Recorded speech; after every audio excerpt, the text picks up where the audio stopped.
and welcome to the Wild Wild West.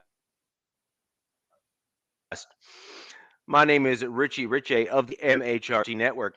Over is DZ representing his Los Angeles Chargers, and down below is Monsieur Jack Kenna representing his Las Vegas Raiders. Jack, just to kick things off, because obviously DZ and I have the bulk of the football news in a matter of speaking to talk about this evening, given the fact you had your bye week. I wanted to talk about the. I mean, it's legitimately sad, and I know that your fellow Raiders compadres are all in a state of mourning with regards to the wife of Al Davis passing.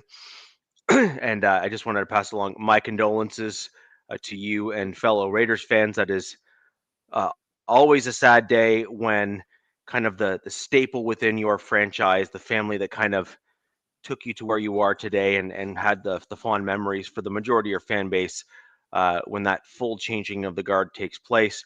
Obviously, my Broncos went through a similar thing with the Bolin family. That's kind of who really did kind of the bulk of what we did as a franchise. Now, with that in mind, I do have a few questions about that. Does anyone know, including those Raiders fans in the chat? And I want to hear a bunch of feedback on this because I haven't looked into it, haven't had a chance to, but I am going to dig into it on my own after the show. What is the fate of the team? Because it was my understanding that it was Al Davis's wife, unfortunately, who just passed, who was the sole owner of the Raiders team. I only asked because I went through all of this nonsense as a Broncos fan, so I'm not doing this to pile on in a moment of mourning. I am literally genuinely curious. What happens to your team now? Has it gone into a trust? Has it fully transitioned, or do they even know? Like I'm genuinely curious. I don't know the answer, and I want to know if anyone else does. So yeah, again, I thank you, Richie. And again, when the Raiders are on a bye week, we're kind of looking at, hey, we can't lose. But in reality, we lost more than we ever could on the field in the way of Mrs. Davis. And like what Nav said, salute, by the way, Nav, Jack G. Yeah, she's the matriarch. She's the first lady of Raider Nation. I don't know. Again, it's all going to be Mark's because Mark's an only child. So his controlling shares are going to go to him one way or another. They're going to be flying, Mrs. Davis back out to Oakland to rest her next to Al. So, yeah, it's a sad day, but I don't know the answer to your question.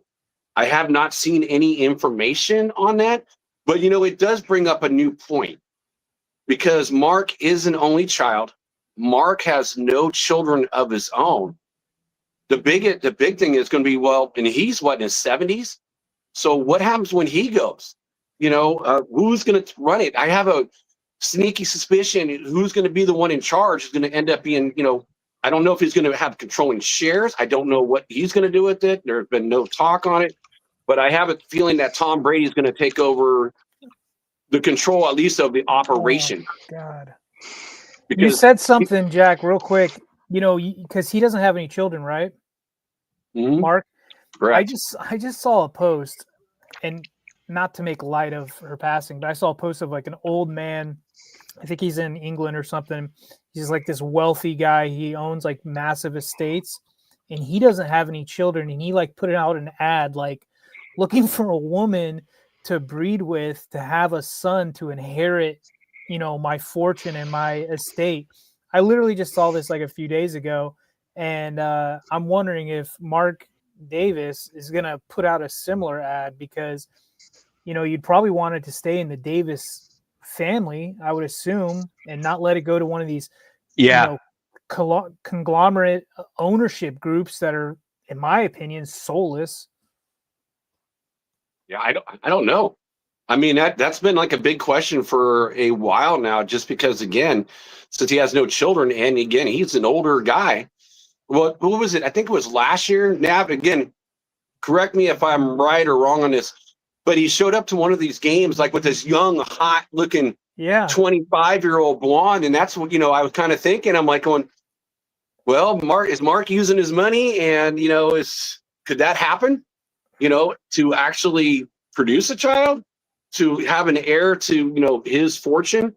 It only takes one. It only takes one. It only takes one. But that was kind of the thought of seeing some young 25-year-old with a guy who's like in his mid to late 70s and with the bowl cut.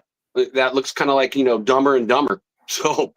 So I don't know. It's going to be an interesting thing coming up to what he does. And I think after this, knowing that now he's the last one, and I'm sure he's kind of felt this way anyways, because I'm sure with, his mom being 93 years old, it's got to be something on his mind. So I just don't know what he's going to do. And I think that's going to be the biggest question, going forward for the Raiders, in the way of the heritage of this franchise. Man, I could see, like, let's just say if the team does get sold, right? I can see it being sold for big numbers. I mean, I think what was the latest team to get sold for? Was that the Commanders, if I'm not mistaken? And there was was it the Broncos? Oh, Georgie says the Broncos. I think the Walmart people, but for some reason the Commanders are sticking out, and that was I think $6 billion or something. I could see the Raiders, especially with their that logo alone, going for a crazy amount. You know what I mean? That's a good question. Maybe we should look that up and see what the Raiders' net worth is at this stage, and already with a stadium as well, right? The Commanders, are playing in an old one, so yeah, this is interesting. But the Raiders were also, one of the last few remaining family-owned teams, so there's that. Yeah, I mean it'll be fascinating. It's definitely going to change the kind of some of the culture and the nostalgia of the team, at least for older guys that have been watching it for so long, and like Nav in the chat too. So right now, Las Vegas Raiders' worth is $9.3 billion as of September of this year. You say 9? 9.3. Yeah, I could see that go even higher. That's crazy. So, wow. Hey, what's up? Hey, Spence. Cheers, brother. Yep. Oh. So, well, see, the Wynn family has a lot of money at their disposal. Not only that, they also have the collective assets in terms of what they have in their portfolio to leverage as collateral to then get capital from banks to then put towards the procurement and purchase of a team. Also keeping in mind that the Las Vegas Raiders are in Vegas, and Wynn as a family is certainly infamous in Vegas. So that's a bit of a natural fit perhaps for a transition from one family to another. Does anybody know how many shares the Davis family had in the Raiders? I would think, right, because didn't his mother had the majority or something, I would assume? Well, it's the controlling shares. Right. Yeah, I don't know if they have the majority of shares, but they have the controlling shares. Well, so wouldn't hers go to his, or he probably didn't have any, right? Well, yeah, because it all went to Mrs. Davis. No. From what I understand, it became Mrs. Davis's team. Mark just runs it. Oh, she was minority. Oh, wow. Wow. Okay, so then the Davis family essentially are not they're not the owners of the Raiders anymore, unfortunately. Minority ownership, but I mean, we want to be cut and dry. Hey, Nav, I swear I heard it backwards. Wait a second. Now he's saying Mark. So Mark did have shares, so he probably inherited his dad's. He inherited his dad's. So his dad's will transferred Mark the ownership of the majority shares. Minority went to Carol. I think Carol's probably going to go to Mark as well then. Yeah, so now he's got majority for sure. Oh, wow. Now, the kicker here is now here's the interesting piece. I believe in the U.S. you have an inheritance tax. Mm-hmm. Yeah, there's ways around it, but yes. I know there's ways around it, but that doesn't mean that those ways were put in place prior to the passing of. Because if memory serves me correctly, one of the well, if they only own 40%, then Mark did not own the majority. Then So they must have sold. I mean, Mark has always had the majority ownership. When now, there's a lot of. I mean, I'm sure more is going to come out as the weeks go on, but this will be a story that we'll definitely be paying attention to, you know, for the foreseeable future to see what goes on with the Las Vegas Raiders. And that's also part of what I've read from, or like when Tom Brady, got involved in his group and they got that 5%. What's up, Winchell? But is that they kind of did that, and I'm going to guess they probably did Carroll's shares then on that again, because again, it's all about the inheritance tax. So, and so I heard that was part of the Tom Brady's process. a shareholder. So like I would just say what Nav just said. So essentially, Mark essentially has ownership shares. I mean, what's the right way to say this? You know what I mean? Like Mark's the owner, and everybody else are just shareholders. So what I got here, after Al passed in 2011, it doesn't break it up, is that Mark and Carroll own 47% of the Raiders. It was, if they inherited the ownership after Al's death, their shares are controlling the interests of the franchise. So they're at 47%, and everybody else has got like small pieces.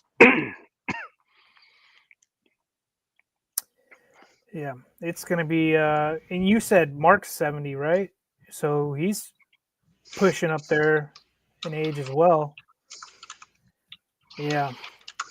Yeah. So again, I don't know what he's going to do. And, that would be kind of interesting if Mark does hook up with somebody and, kind of pass down his lineage. But I don't know if it stands, if Mark were to go tomorrow, I just have a feeling, I don't know how those shares are going to be done, how they're going to be divvied up, who's going to have control. But I have a sneaky feeling that he's going to let the control, again, be with Tom, because, he's got the football background.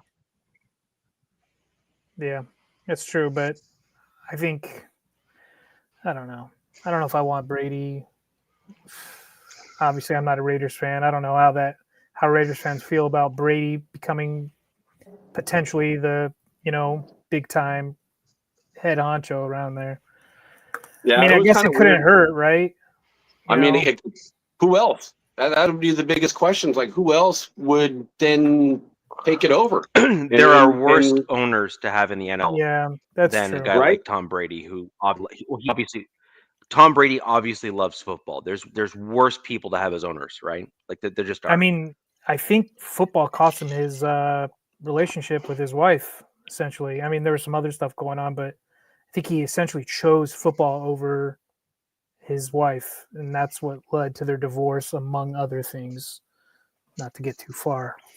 Yeah, and his wife, she's super rich and she's a beautiful looking, woman as well. And if he's picking football, over her, which that's a difficult thing to do. It's like, to sit there and choose that over your family. I don't know. I mean, I think that happened when he went to Tampa Bay, like when he chose to continue playing in Tampa Bay for Arians or whatever. Something happened. She gave him an ultimatum, if I'm not mistaken, and yeah.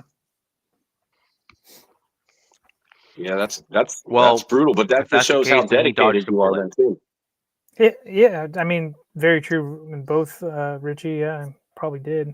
He dodged a bullet as far as I'm concerned. If she's willing to go to the mat, so to speak, with another dude, there's some puns in there somewhere. Yeah. And leave Tom for the fact that he wanted a career and his wife had a career already as well.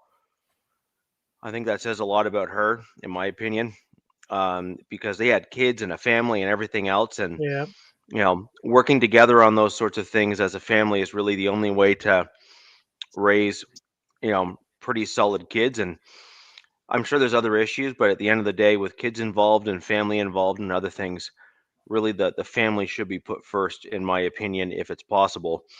You would And think these days, Richie, but that's Well, it's got to be deeper than that. You know what I mean? There's got to be a lot more going on than just that by itself. yeah, well, we'll see. But But but I do have a question to everyone in the chat. Again, that was my thought. What are like Ed, Jack G, Nav? What are your guys' thought? You said Mark would be a placeholder. Then who do you think would end up running the show if Mark were to pass? Because like, are there cousins we don't know about? That could also be something. I don't know. I haven't heard anything about him. Yeah, like ever about any talking about any other cousins, nephews, nieces, anything like that. I guess when the show's over, I'll have to go look it up and see if there is any other relatives out there.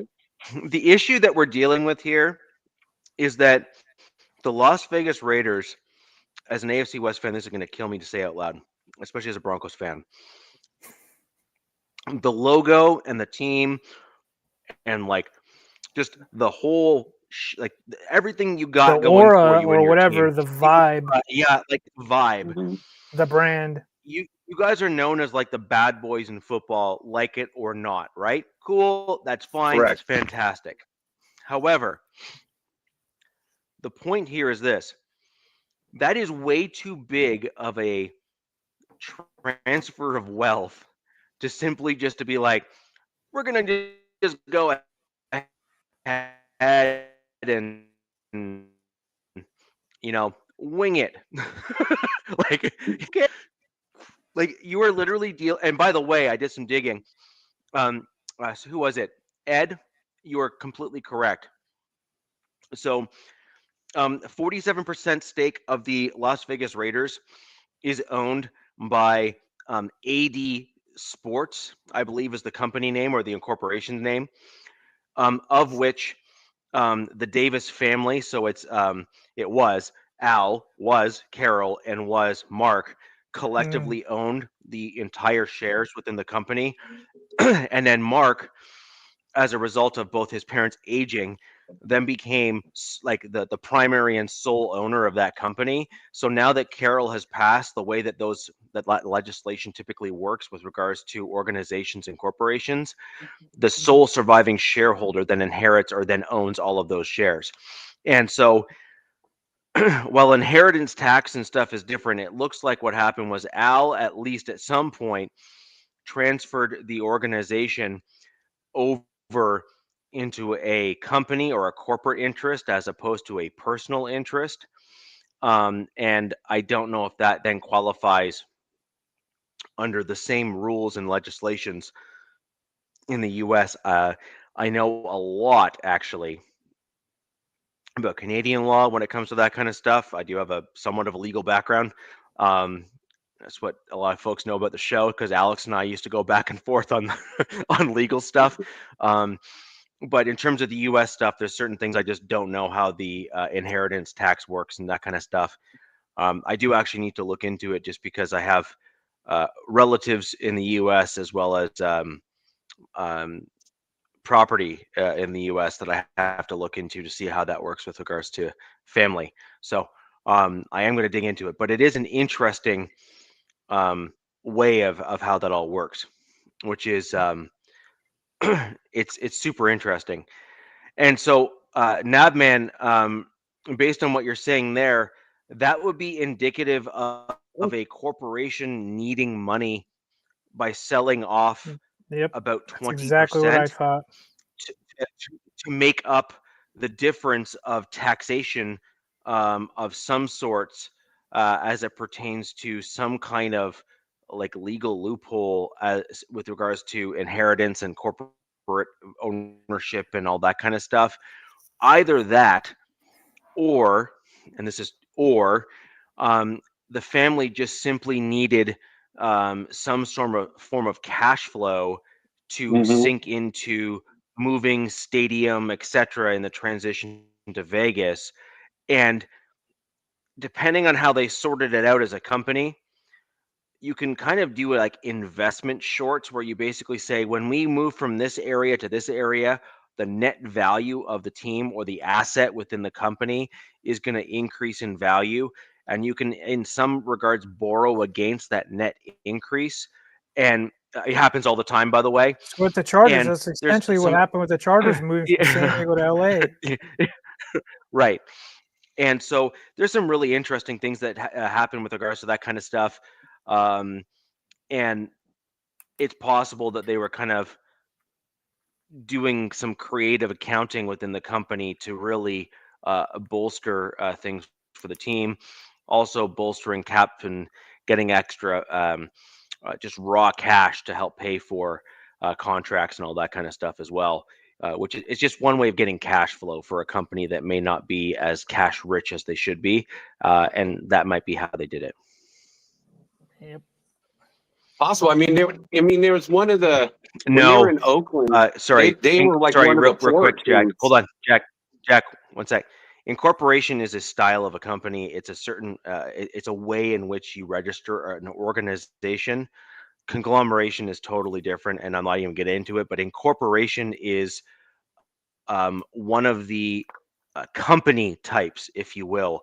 So, like Apple Inc. is an incorporation. Like Apple is an incorporated company.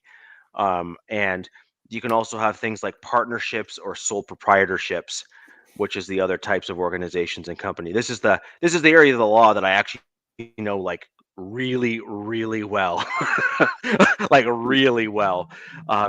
And in corporations, or corporations, as they're often referred to as a shorthand, although almost all companies have shares, incorporations are the ones like the ones you see often publicly traded and things like that, where you can buy shares into the corporation, and you can then have things like voting shares, or they have different classes of shares, which is the even bigger companies, like things like voting shares versus non-voting shares and that sort of thing.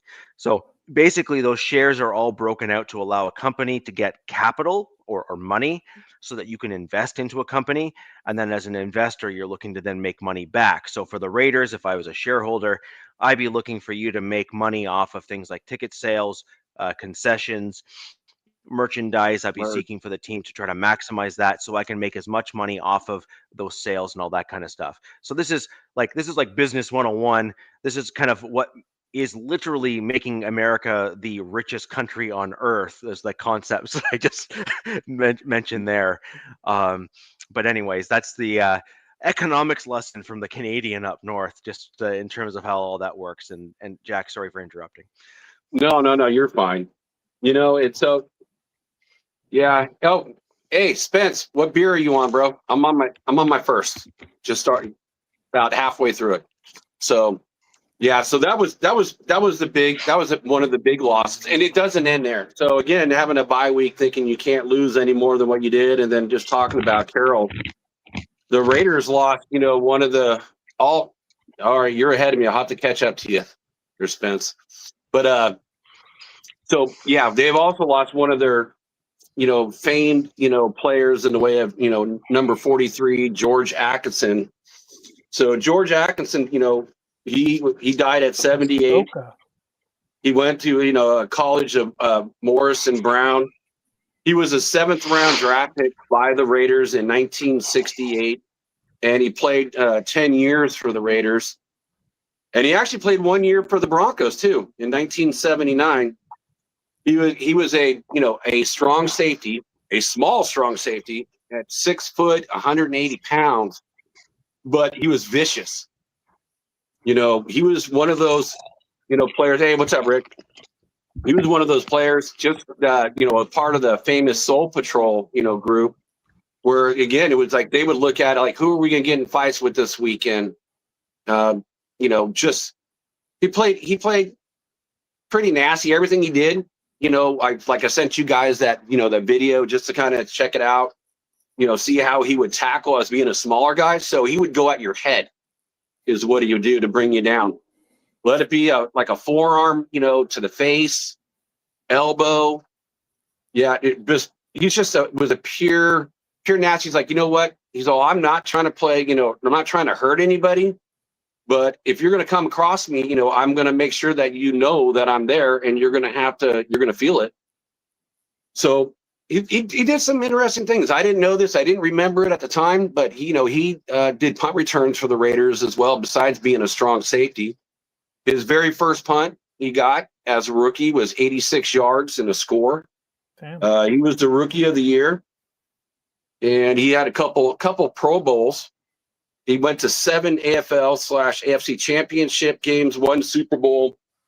Fun fact that both his twin sons, went to Notre Dame. So, my favorite college team. And you look at this, the Soul Patrol, group, you got George Atkinson, couple Pro Bowls. You got Willie Brown, Hall of Famer, a lot of Pro Bowls. Skip Thomas, Dr. Death, couple Pro Bowls. And so it was one of the most feared secondaries that is in the NFL or AFL history. Not counting Pro Bowls outside of the Raiders. These guys played 10 years together. And when do you see that? When do you see 4 guys in the backfield playing a decade together? No. So they've had, just on the Raiders, not counting anymore. No, it's not. It's not. And I'm not counting Willie Brown's Pro Bowls on this for when he was not a Raider. But between them, they had 10. So every year, one of these guys is going to a Pro Bowl. So that just tells you that all these guys are at the top of their game, and what made this, this backfield so fearsome. Let's see here. And again, he was so physical. He did a forearm to a 49ers tight end. And you know how, like, back in those days, they didn't have, like, the big face masks like they do now. They got the little small ones, or, just like a double type thing. And did a forearm and broke his nose. So that just shows you, and boy, it's like every hit, it would just go for your head. Like, again, it's like a forearm sweep. I wonder where the Pro Bowls were back then, Jack. They were probably in Hawaii, is what I guess. You think so? I mean, because to me, that's like the best place for a Pro Bowl, and now it's in Orlando or Disney or wherever that is. I miss them. I mean, that's when Pro Bowls actually meant something. Nowadays, these guys are making so much money that they don't want to play in the Pro Bowls. It's like, but why would I risk my career playing a meaning? I mean, back in those days, I remember the last few years with the Pro Bowls, I think they were getting $10,000 a person. So back in the old days, when football players not only had to play football, but then they had to take a job in the off season because they weren't getting paid the way they're getting paid now. Yeah, I can see it. So maybe definitely back then in the late 60s, 70s. Oh yeah. Oh, that's what he said. Okay. And then it was Russ Francis is who he broke with his forearm. And then all-time great Paul Warfield once said, if you don't account for Atkins and Jack Tatum, you won't be in the game for long without being carried off the field in a stretcher. So I thought that was pretty cool. George has had, what's up, Chewy? Yeah, he's one of the league leaders for the Raiders, all time in punt return yards. And he had 33 picks, 7 touchdowns between, kick or punt returns and interceptions and running them back. Thanks, Nav. 71 to really it ended in Los Angeles. Never mind. I thought you were talking about the Pro Bowl. Probably played at the Coliseum or something, I would assume. That'd be pretty cool. He makes a point about air travel, That would be pretty cool to meet him. Any of those guys, or like for any of our teams, just some of the greats that have played for our teams would be something pretty special. So, and then again, the kind of the famous, so Richie, you mentioned earlier about criminals, and this is kind of where it all kind of started, and he's one of the players that kind of started this in the way of the criminals when he go after Lynn Swann. So he did that. He did that 1975 championship against Lynn Swann, doing a forearm against him. And then in 1976, when we played him, they played him again. And Lynn Swann wasn't even getting thrown to. It was totally on the opposite side of the field, took a forearm to his head, and then, knocked him out of the game. And that's when Chuck Noll referred to Atkinson as part of the criminal element of the NFL. And so that's when they started, getting that reputation for the Soul Patrol.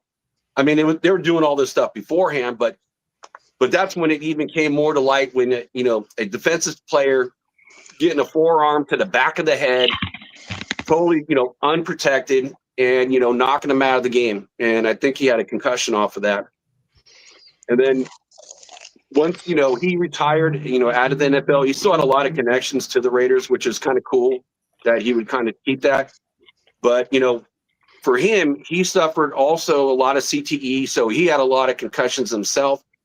Again, you look at the nature of the hitting back then and, the technology for the helmets. So he ended up towards his later days, he wouldn't want to leave his house. He said he would go 3 or 4 days without even leaving the house. Said he would just forget stuff, CTE? Yeah, CTEs. Chronic, I don't know how you say the last, chronic traumatic epopathy. I can't even say it. So, and also, like, sorry, what was that last word? I can't even pronounce it. Look it up. That's why I just said CTE.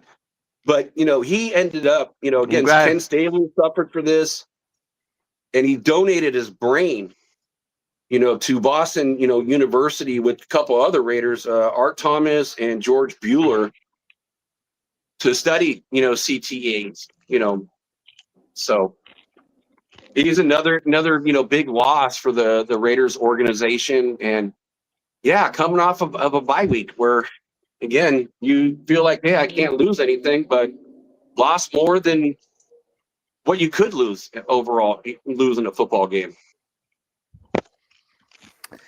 Kind of real quick, this, one of my buddies was at Seau's. He had like a restaurant down in San Diego, and met Junior Seau the night before he took his own life. And he's got a picture of it and everything. I remember he was like, "Oh, dude, I got to meet Junior Seau, this and that." And, Seau was like, especially when I was a kid, was like a god in San Diego, especially being a local guy. And then he got to meet him, and then we find out that news. It was like, oh my goodness, like. But then when you find out about CTE and what it's done to players and how it affects their lives, it's pretty devastating stuff, man. Yeah, it is, and that was a tremendous loss. I've always respected Junior Seau. I love the way he played. He was tenacious.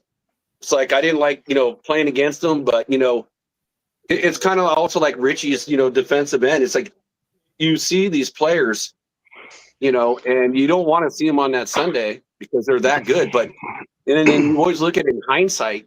Hey, it was a privilege to watch these guys because you just look at the talent and respect it. Yeah. Yep. So I just real quick, I dug into a little bit of the Raiders ownership group and timeline. I said I'd do it after the show, but Jack, I got curious because you kept on going into it. So that makes me want more information. It's just the way that I roll. So interestingly enough, Al Davis actually sold 20% of the team in 2007, several years before he died, knowing that the team and the company was going to need extra liquidity to manage his passing, estate taxes, that sort of thing, as a result of his passing, and also have that money being able to be invested for a period of time to allow that money to grow as well, to help cover the gap. They only ever owned a total of 67% of the team, the Davises. And the rest of it, when they purchased it, was owned by a collective of conglomerates. So, okay. And so they now own the conglomerates, or the other elements of the team, own 53% of that team. And that was as a result. And in fact, it's slightly less than that now. I actually believe it's probably less than 47% or less than whatever the number you gave was, because Mark Brady Davis, got 5. just like his father, recognized that the team needed a little bit more liquidity within it as a result of his mom being 93 and then the remainder transfer coming over from her to him, which again triggers much of the same stuff that it did for his dad, and or some of it at least.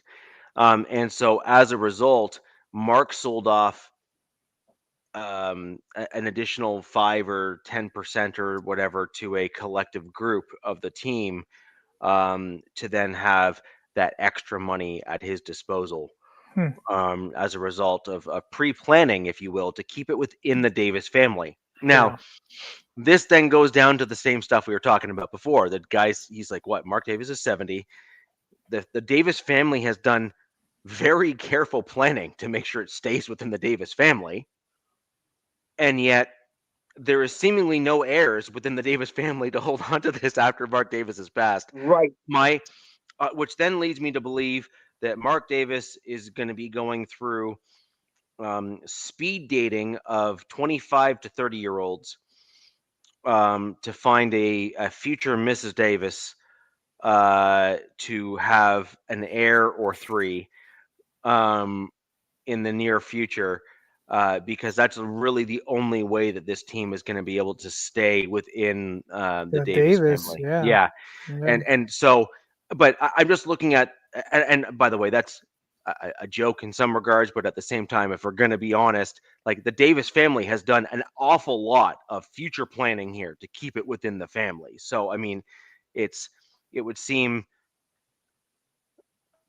So I wonder if Al's rolling in his grave. Outlandish for even Mark to go down what he's gone through here. Like, you'd think that he should just sell the team.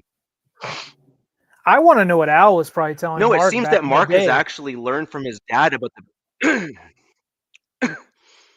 Well, I'm looking at what Mark has done recently, and it's basically exactly what his father did in the latter years of his life, and Mark is clearly doing the same thing to prepare for the same thing to occur. I meant it jokingly, Richie. Like, what? I bet you Al was like, "Hey, dude, where's your wife? Like, I need I need some grandchildren, man. What's going on?"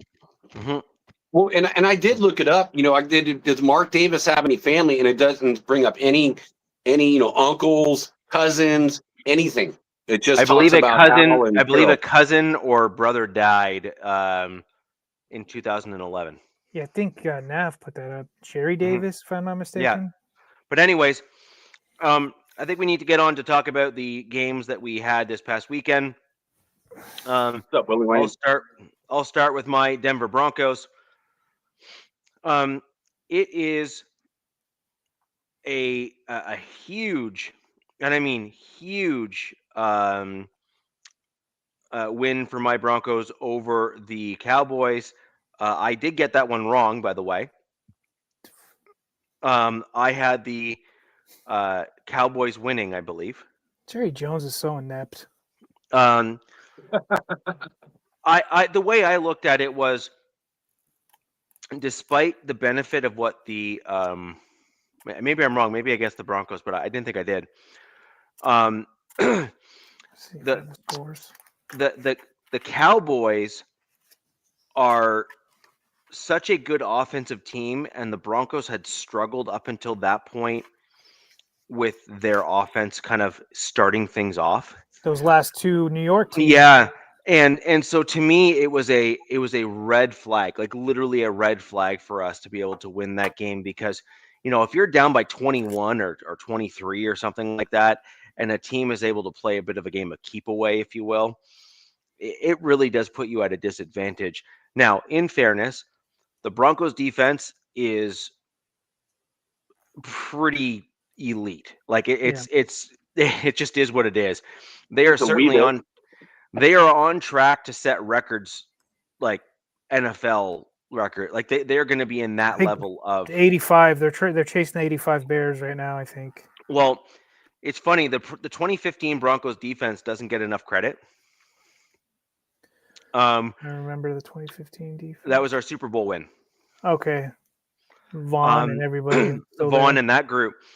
because the 2015 Denver Broncos defense literally carried that entire roster into the Super Bowl. Like, we blew out the Panthers, the number one Panthers offense that year, and made them look like JV league. Like, it I was mean, that bad. saying, there's that saying, Richie. Mm-hmm. Defense wins championships, buddy, right? Like, so Yep.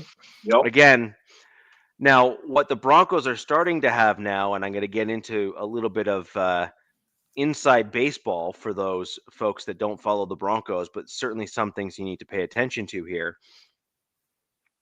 If you remember, I was dreading Matt Pert playing at left guard when we lost Ben Powers.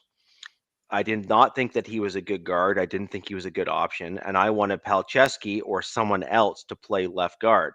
Well, enter stage left, Alex Palczewski comes over to left guard, starts there for the first game, and killed it. The run game looked awesome.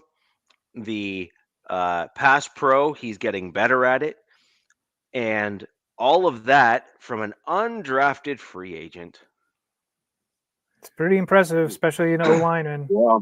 And he's an offensive lineman. In addition to that, he is a serviceable, if not above serviceable, right tackle, and was actually slated to be a right tackle for the Broncos potentially of the future. And again, all of that from a UDFA guy. I mean, you've been kind of talking about this guy for the last 2 weeks, I believe. Yeah. I talked about for the last 2 weeks, but I mean, DZ, you've been a fan of the show in the chat, and now co-host here. You've heard me talk about him over the last couple years, actually, on the show, in terms of how I was not worried when Mike McGlinchey got hurt because Palczewski was going to step in. He was actually a better run blocker than McGlinchey was, certainly last year. And then similarly, we're seeing some I don't say near identical, but certainly similar traits from a guy named Frank Crum, who is he looks like a big angry Viking when you see him on the field. He's just got like that bleach blonde hair that's like shoulder length, and he just looks like a dude from like a Norse movie of like a dude that would be like a berserker. He just looks very big, very angry. He's a large human. So tripping on shrooms, going butt naked into war. Something like that, yes. Although without the shrooms bit, he's just going butt naked, killing people in war. But yeah, he's looking like a really, really good again, UDFA that the Broncos picked up that was super raw, but they were willing to stick with him because they saw the athletic traits, right? And so anyways, the Broncos have gotten incredibly lucky at the offensive tackle position in finding incredibly talented raw talent, and they've been developing them. And what does that say? You guys have that's really a team. good. That's a team, a scouting team, and also coaching staff. Yeah, very good offensive line coaching staff, because I can say we don't have that right now. And what you're saying is pissing me off, because we could have that, and then unfortunately we have to get guys who come from somewhere else. Yes. Who try not to pick up bad habits, you know what I mean, from the current offense. But that's good. I mean, dude, a UDFA becoming a starter, like, that's no joke, man. Especially as an offensive lineman, it's almost unheard of, right? As an offensive lineman, it almost never happens. Almost, yeah. No. Well, and you look at like how deep I'm looking at all your guys. You know, Matt Pert. Is on IR. Ben Powers is IR, and so you're getting guys like that, and the other guys are all on IR, and they're showing up and they're doing their job. It's like, dude, I wish my team would start learning how to do some of that. Yeah. So this kind of comes from the general consensus here, and then the other guy we were really missing is Nick Gargulio, or whatever the heck his last name is. He's also on IR there, Jack. If you look at that list. Yeah, okay, I missed him. Yeah, I see him. Yeah. So he was the guy that I was mentioning in our kind of earlier shows prior coming into the 53-man roster cuts. Like, he was a guy I was mentioning to you guys. And I think, DZ, you even mentioned how good he looked in one of the preseason games when you were watching the Broncos. he was absolutely going to be on the 53-man roster. Nick was. He was that good. He was looking awesome. However, the problem he ended up with, he got hurt. Well, he's the guy that would have actually stepped in for Powers, for example, when Powers got hurt, and you would have noticed no drop off. Like he was playing that well in preseason. So the Broncos have done an incredible job at drafting key guys for traits and working on their development structure. Now, I still think that there's some gaps on the Broncos offensive line overall. I think that you need to draft angry run blockers and then look to develop their pass protection because in my opinion, and I've gotten into heated arguments with folks on X and other Broncos podcasts, but so far I've had a hard time finding a scenario where I've been proven wrong when it comes to the Broncos in this regard. Drafting a guy that can run block really, really well typically yields better results because those guys can often learn the technique that's required for pass protection if they're willing to sit down, shut up, and learn. And so it's a combination of personality traits and like identifying those key characteristics that ensure that the person's willing to sit down and learn from an offensive line coach and have the pass and the run blocking traits of just being an angry dude when they need to do it on the field. And my case in point in that regard is a guy that basically went overlooked by a ton of other teams in Quinn Miners, who is now one of the top guards in all of the NFL. Yeah, he was the highest rated right guard this last week. Yes. Yeah, he was the highest rated right guard in out of everybody last week. And he's the big boy, 6'3", 320. Right. So he is the type of lineman that I want on the team. I want a guy who's 3+ ish. I want a guy who is a mauler in the run game. But then what Miners did over the first 2 years of his career in the NFL is he learned the technique because he was willing to be coached to learn the pass protection side of the game. And now look where he's ranking. He's ranking the top guard in all the NFL in terms of rankings and stuff overall. And that's the type of guy that you want on your roster. You want a guy like that. Yep. So the other thing we saw is the rookies start to kind of show out a little bit in this game as well for the Broncos. We saw Harvey. We saw Harvey had a game. Franklin. We saw Pat Bryant with one heck of a touchdown in the end zone. That was a just fantastic play on his part. I mean, a good throw on Bo Nix's part as well, but a fantastic catch on Pat Bryant's part That was as well. his first touchdown? His first touchdown in the NFL was like postcard worthy, and that was his first touchdown. Yeah. Like it was not even just like a cupcake in terms of like a throw and stuff. He had to actually work for that, and good on him for making that catch and showing why he was drafted by the Denver Broncos. So that was all good and fun and games and all that good stuff. Now, Broncos got some bad news though as a result of this game as well. And it's what prompted some of the news that you saw over the course of this week. Yep. My guy, Nate Atkins, got hurt, and it's looking like he's going to be out for a little bit. And there's rumors that it may be more than just a little bit as well.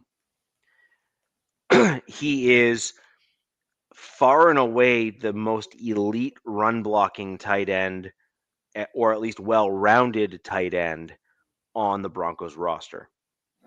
Not even close. We also got news today that Lucas Kroll, who is kind of a little bit behind Nate Atkins, but not by that much, got news that his injury was season-ending. Oh, and he was going to have to go for surgery, or at least what happened to darn near him? close to it. He got hurt weeks ago. Okay. And they thought that he'd be able to come back in a few weeks. And then it flared up as part of his recovery, so much so that he's having to go for surgery. Oh, damn. wow. And so we were hoping it would heal on its own, I'm assuming. They were working with him on like the rehab method, which is, it's actually the better method to get guys back stronger because they're not basically sidelined and doing nothing. You Right. try to ease a guy slowly back into it to allow his body naturally to heal it stronger and better. Problem is his body didn't do it, and he ended up hurting it more. And so he's having to go for surgery now, which is unfortunate. So that has put the Broncos in a position where we had to actively go out to try to find a tight end. And we ended up signing Mercedes Lewis at the young age. I mean, Young the age. young age of Spring 41. chicken. Spring chicken, 41 years old. That's me. That's damn near me out there. I'm like, there's no way. There's no way that's happening. Like, man. Nope. I get PTSD thinking about strapping it up, going and play NFL right So now. again, I want to just mention that when Mercedes Lewis was drafted in the NFL, Jake Plummer was the quarterback for the Denver Broncos. Oh, jeez. Okay. There are many that know who Jake Plummer is, and they know exactly how long ago that was. So, we'll call that for what it is. Also, Broncos country, I am available. I mean, I don't know if I technically qualify as an international player. Can you but catch though? I can. Okay. Yeah, I think you would. I'm pretty sure you would. You're not from the United States, so I got pretty big hands. When I was at the stadium last, I was able to catch a football, blind catch over my head without looking, and brought it in.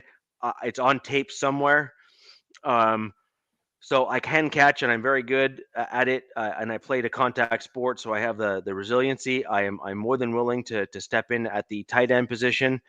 Certainly something I think I'd probably be pretty decent at. And I'm also willing to double down on the defensive side of the ball because I would absolutely love to hit people too. So call it a dual threat player, ready to step in when and where needed. The other thing that is going to be interesting coming up this week. I'm just trying to picture you out there right now. Right. So the other thing here is the Broncos are getting Dre Greenlaw back again from his 1-game suspension because the ref got butthurt by Greenlaw saying really mean words to him.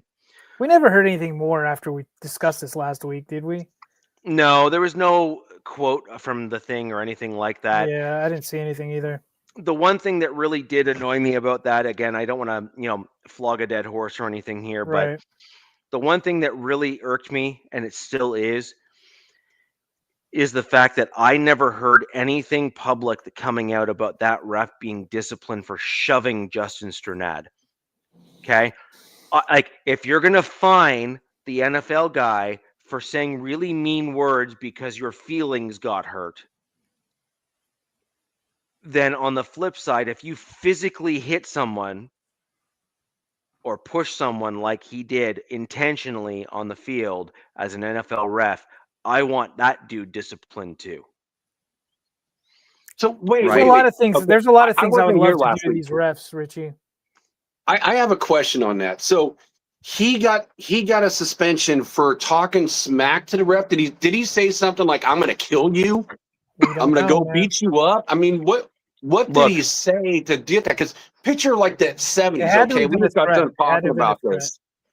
It's like in the 70s, man. All the head coaches would go after the refs and say all those things. So in today's world of 2025, who says, you suck as a ref is going to get you a game suspension? Look, this is what the problem is. With all of the mics and all of the cameras and all of the people around, not one person, not one person has been able to come out and say or show what the actual bad, mean words that Dre Greenlaw said to the ref. Even if it was, I'm going to, kill you or beat the crap out of you or whatever. Okay, so is an apology from the player after the fact saying, "Hey, look, I got heated, you know, I didn't mean it. I apologize," or whatever. Is that not just suitable amongst men? Sure, but Did he Like, apologize? we talked about this last week, Richie. Yeah, I I wasn't here, 100%. so I don't know. I mean, so he apologized, after the fact. no, I'm just saying, would that not be a suitable thing to just say, 100, "Hey, 100%. yeah, But the thing is what I've been noticing in this league is if you have any priors, especially him being in San Francisco, I know this due to Derwin James is because he got suspended, I think last year, 2 years ago. And they will suspend you. It's just like it adds up. They're like, oh, you've already had this many warnings, and then boom. So that flag didn't mean he was suspended. Nobody knew he was getting suspended just for that flag. But then, after the game or the next day, Dre Greenlaw has been suspended. I'm sure somebody in the NFL, NFLPA, or whatever, like, oh, dude, this guy's a repeat offender. So we're gonna make an example of it, even though it wasn't probably bad. Yeah, I'm gonna kill you. Oh, go F yourself. See you later, bro. Have a nice night. You know what I mean? So yeah, I agree, Rich. Like, yeah, I apologize, but I think an example was made on Greenlaw. right." But There's certain things that sorry, you can Jack, say or do, just but I just wonder. I was just trying to look up, who's on in the NFL Player Association. Who's the ones that making this call? We don't. I don't know that 100%, Because man. it is run by former active Player. and former players. So Yeah. I think the guy leading it right now is a punk. I think I saw like a story that came out a few weeks ago. I was just like, what the like? But yeah, I know like this much about it. so the real problem I have with that is just the practical element of it, which is if you're going to do one thing, then the other guy has another thing happen to him. I want a level, equal playing field when it comes to that kind of stuff. Sure. And if you're not going to be fair and balanced, then just don't do it at all. And all this is going to do is to really hurt the NFL when it comes to the NFLPA and the Players Association contract negotiations and stuff. Like this kind of crap is just going to pile on, and it is not going to go well for the NFL because, like, the more lopsided you try to make this relationship between the players and the NFL, the worse it's going to be for the NFL because right now the NFL is looking for more and more elite athletes, which means there are fewer and fewer of them. And so you don't have this massive pool of talent available to you. Like you're talking like the 1% of the 1% of the 1% of the 1%. You know what I mean? Like it is a super rare air group. Even looking at just the percentage of men that are over 6'4", like just that percentage alone, which is what you need to be certain positions in the NFL, like you're in like the like 1%, no, 2%. no. You're in like the 0.3% or 0.4% of the population in that height and size range. So you're talking such a small percentage of people that are able to play that are that size. It's really, really interesting. And it's gonna be a difficult thing for the NFL to overcome and that sort of stuff. But back to the Broncos game. We signed Mercedes Lewis. I do believe he's probably going to be called up because he's a vet. He's a savvy vet too. And I also think the Broncos, as a result of the tight end, because Atkins will be inactive and all that kind of stuff, I do expect to see one of our practice squad guys in addition to Lewis being called up at the tight end position. Do you know which guy? Do you think? I'm thinking Murtag, the international player that we have on the practice squad, might get the nod to come up for a couple plays here and there, simply because the Texans are a big team and they're going to be a difficult out for the Broncos in this coming game here. And if I had to guess, I think that the Broncos are going to try to pull out a bit of a wild card that may not have a lot of tape on him just to kind of overcome a really good Texans team. He is also a very big and very strong guy. And so I think that he may well be used as that like inline blocker type, which is really what the Broncos desperately need. And as much as I like Adam Troutman, generally speaking, if I'm going to be perfectly honest, he is becoming more and more of a liability rather than an asset to the Interesting. team. Pardon me? I said interesting because that's a guy you've talked about a lot. Like Is him a Trout. lot. Like I love him because he is the or was, sorry, I'll use was because I think he's progressed a little bit where it's difficult for me to speak to him in the same way. He is getting called for too many penalties for me to start touting his praises. It's one thing to have a game where you have a stupid ref crew that just kind of calls something dumb. Cool, let it pass, right? Like it is what it is. I'm not going to hold like one dumb call from a stupid ref against you as a player. The problem is that he's having the games stack up now, where we're talking 4, 5, 6 games where he's kind of making the same dumb mistakes. And I think he's making those mistakes because his body is probably starting to break down on him as he's getting older, which is fine. He's playing an absolute legit violent sport. So I don't even fault him for it. I totally understand.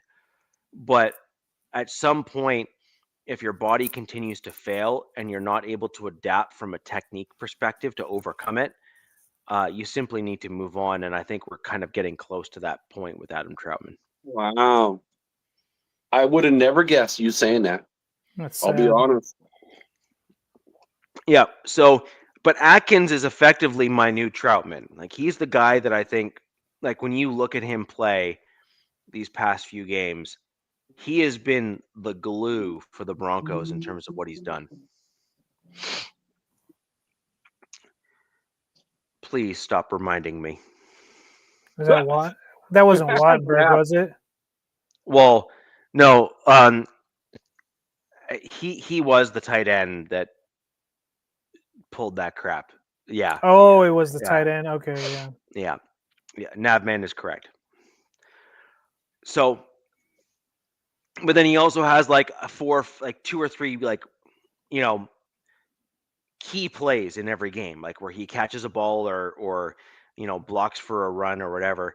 But the problem is that with Adam, it's always this like, where's the balance, right?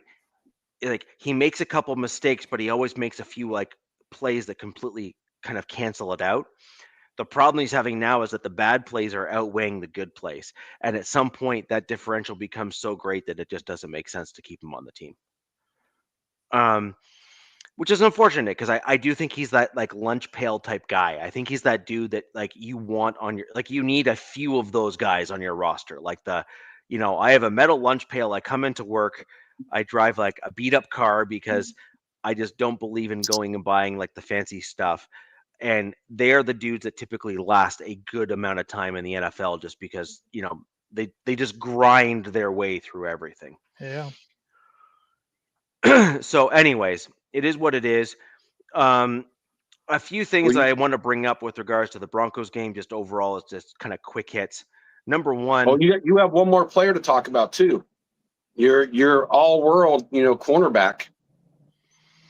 I was hoping to forget about that particular piece. It's a bit of a pain point, but yes, Pat Surtain is going to be out for 4 to 6 weeks. He got hurt in the Dallas game. The good news is, but they didn't put him on IR, so I'm wondering what the deal is with that. I think they're hopeful that he can ease his way back in sooner.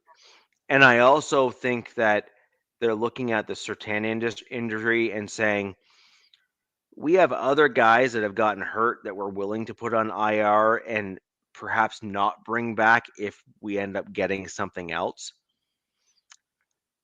Well, and you can only have 8 guys on IR, right? So how many Broncos are on IR?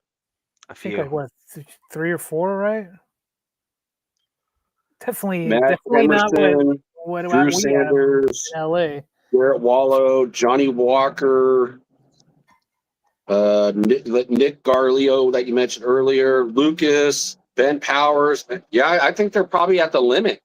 We're at 8. Dude, God, that just happened quietly. Right? I think of your team with injuries.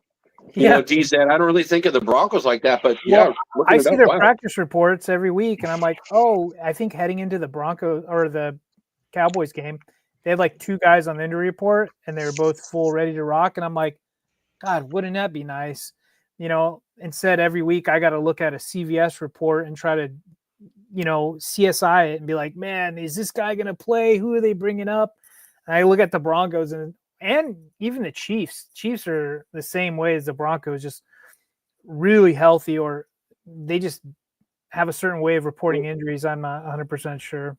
So is it well, let me ask you this, guys, because I'm looking at this right now. It says I counted up the Broncos. There's 10 guys that are listed on IR. So I'm going to guess you could have 8 for the 4 games, and then the other 2 that I see, they must be out for the season. Yeah, some guys are out for the season. Yeah, you have guys that probably went out during preseason or whatever. Yep. And Johnny Walker went out in preseason, and he's gone. He's not coming back. But he's another guy, one of those guys like Jonathan Cooper. He's an edge rusher that I swear next year he's going to pop. And you're going to see him come out and be another one of those annoying guys that you're going to be pissed off about, that the Broncos found in like the late rounds or UDFA, that is just going to annoy the hell out of the competition because he's going to do well. Like he's one of those guys. I can see that.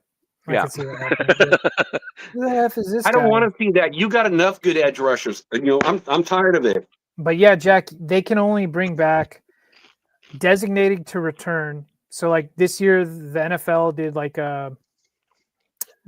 2 different IR deals. They had like the designated return. But yeah, you're only allowed or allotted 8 guys you can bring off of IR throughout the season. So that means there's some tough decisions to be made, and I think there might be one being made with my team where they might not bring this guy off IR even if he's ready to rock, because it would his position and value and whatnot. And we're going into week 9. There's still plenty of games to go, so it's a delicate process. It's a lot of loopholes, as Nav puts it. Mm-hmm. Yeah, we got, and then when you come back, then you have 3 weeks, because I got 2 guys that are coming back from IR in the way of Aiden O'Connell, AC-12, and Lonnie Johnson, the safety, got hurt, in preseason. And then once you come back, you have 3 weeks to figure out, okay, are you going to be a permanent IR for the rest of the year, or stick on the roster? Yep, it's definitely interesting, because when a guy goes IR and you already got a ton on there, you're like, God, man, like, just how do they do it? We'll figure it out. Yeah, so I think with what we're seeing right now, I think that Drew Sanders will eventually be coming back. I can see that. I'm not sure when, though, because Sternad's actually starting to play halfway decent. He's struggling in certain sections, but he's actually starting to improve overall. And so I think that he deserves some credit for his level of play. I'm still not a huge fan of his, but I was going to say next week you'll say you want to cut him. No, I'm not a huge fan of his because he's been inconsistent in a bunch of areas and has been over aggressive in others. And so sometimes that over aggressiveness pays off, and sometimes he just absolutely looks like a fool. Right. I kind of, this is going to really piss off a whole bunch of Broncos fans, but I see him very much like a Justin Simmons. That's not good. Sternad is a really good player in certain circumstances and scenarios, and looks really good, and is starting to gain accolades within certain Broncos country fans and podcasters and stuff. But if you're truly assessing kind of the overall, like the kind of the big picture stuff, he runs the risk the way he plays, because he goes for the accolades, like the personal, the PBs and all that kind of stuff, like the personal bests. He can get caught where he can bite up or overextend himself on certain plays and certain things to get out of his lane. And then it's actually detrimental to the team, because a lot of the defenses, and D said, I think we talked about this last show. Jack, I know that you weren't with us then, but um, a lot of these defenses are predicated on your lane, so staying within kind of your gap assignments and all that kind of stuff, Mhm. and then within the scheme, it's a matter of who you hand off that coverage to as the player transitions across the field, or if you are meant to play a hybrid man scheme where in certain sections of the field there isn't a handoff, but in other sections of the field there are. So like sometimes they'll have, say, like the safeties play man, but then the corners play zone, or they'll have the DBs play zone, but then everyone else play man, or a combination thereof. You can do all these different things on the field, and different schemes are handled a different way. Like sometimes some coaches and coordinators will have the left side be zone and then the right side be man. Right. Right? They mix it all up in order to try to overcome certain behaviors on offenses, and also mask certain deficiencies of certain players. But either way, the point here is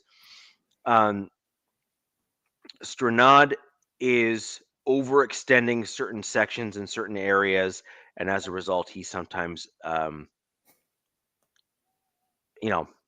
basically sometimes gets caught. We'll just put it that way.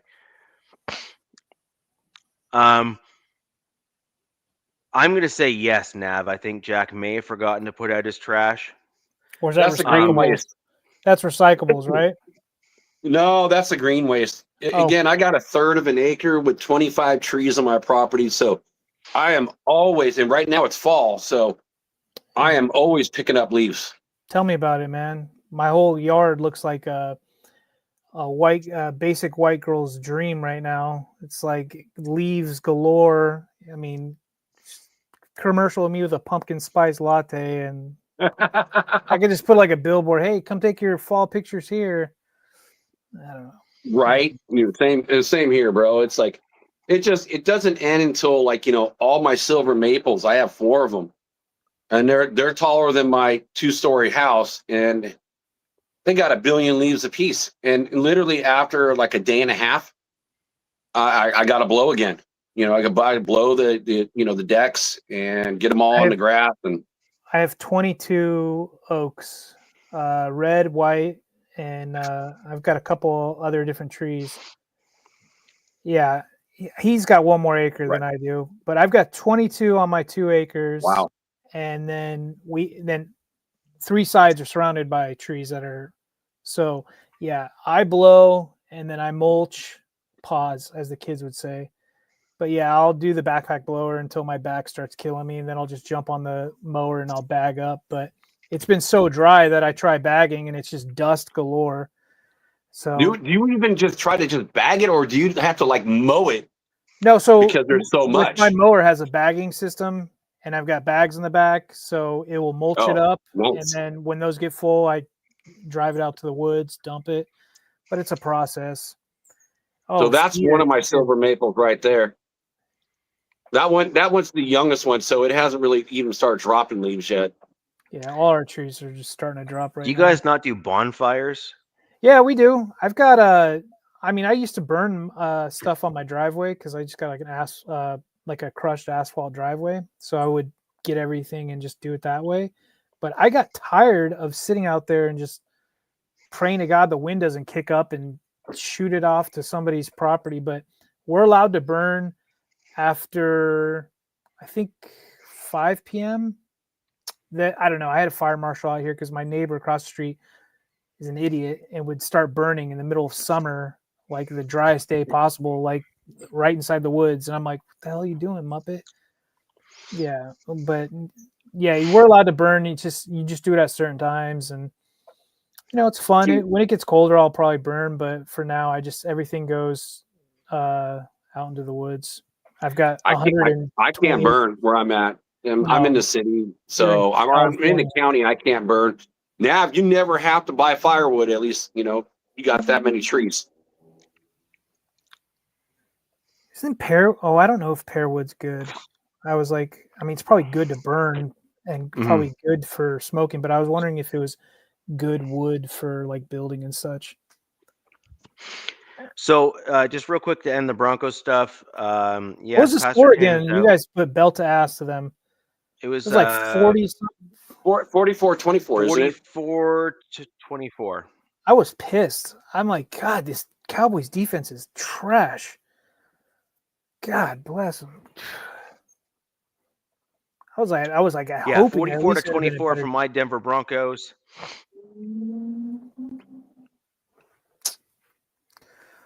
Yeah, so that brings us to 6-2. Top of the division. Top of the division still, but I mean, let's be real. This division's still remaining quite competitive with where we're at. So the Chargers are right up 5 there. and 3, yeah. Yep, the Chargers are right up there. The Chiefs are starting to come back into the division and become competitive again. They're getting a lot of their players back. So, there's a reason why our show's theme tonight is the race stays tight. Like this division, as all the teams start to kind of bring themselves back up and all that sort of thing, we are all pretty darn well coached.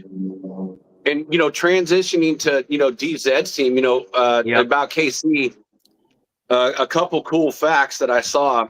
Patrick Mahomes, the 9 years he's had, he tied the record with Dan Marino for the most 3 touchdown games in the first 9 years of a player's career for a quarterback. Travis Kelce tied the Kansas City record for touchdowns with Priest Holmes at 100. So a milestone for each one of those guys. These are like days that I'm glad we don't have a Chiefs rep on here. Well, yeah, hey, and I was actually really sick. We got smoked, and again, I will say this: that was the worst game that I could ever recall. When you get 3 first downs, you get 6 running plays by you have as many 3 first downs in the whole flipping game. So, it was bad. It was bad. So, okay, we'll move on. I'm done with that.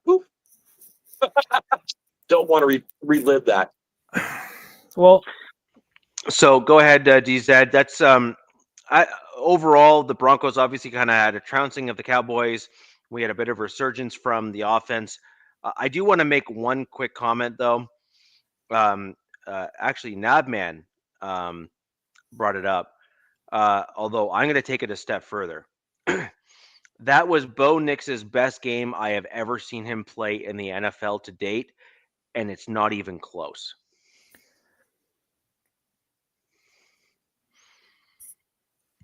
Now, I'm gonna leave. I'm just gonna stay quiet. There's a bunch of asterisks here. The defense sucked. The defense sucked, and the defense sucked. Look, however, dude, he shouldn't have been a first-round draft pick, in my opinion. But that class was overly valued in what I think. And obviously, being drafted in the first round comes with, it comes with its baggage. So you got a microscope on you.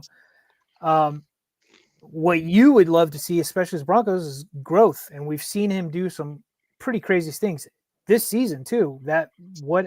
He wasn't the only one to put up those points, but what it was against the Giants, that fourth quarter was pretty amazing, right? 33 points in one quarter. Yeah. Yeah, I'm not going to give him all those points. Yeah. You know what I mean? And then this game. So yeah, you got to take it. You just want to see growth. You want to see him growing as a quarterback, taking over this team. There's just a lot of chatter, and I don't know what to make of it, about him and Sean Payton and the playbook and everything else. And I'm just like, I'm curious to see where this leads. But if you're winning games, all that just goes away. Yeah. So one last thing, and then let's talk about your Chargers, and then we will move on to a brief look ahead at the week ahead. Sure. But the one thing that I think you're going to start seeing is Sean Payton had 2 major issues on the offensive line. we had the run game not working, and that was in large part because the center of the offensive line wasn't pushing guys further ahead and out of the way. Powers was playing well, but not great. Palczewski is a way more aggressive run blocker, and he's an animal. Like, he is that good. And I think that Sean now feels a little bit more comfortable in the run game with Palczewski in there. I think he's just a bit of an angrier blocker. Reminds me quite a bit, actually, of Quinn Miners, if I'm going to be honest. Palcho is that guy for me, and he's a guy that I think can really come into his own if he's given the opportunity. So that's an interesting one, just from my perspective. In addition to that, the dude got married or engaged this past offseason, just as the 53-man roster cuts were making. So congratulations to Palczewski for the engagement and whatnot. So good for him. I like that nickname, Palcho. Well, that's his nickname on the team, Palcho. I like that. I like that. It's cool. I like it. Yeah. So there's that. And then the other, so there's that. And then you have Quinn Miners, who had a little tweak, and then as Paul has mentioned here, has now mentioned that he's kind of overcome that injury and it's now gone away. So you're starting to see better play from him as well. So you have, obviously. Yeah. Yeah. So now this then leads us only to the center that still sucks. Dude. All three of our teams have the center effing debacle, man. And it just seems like these coaches are set in their ways. They know something we don't know. I don't know. I'm like, So I have some additional color commentary on that very briefly. This may be indicative of your teams as well. There's two different traits that you need from a center.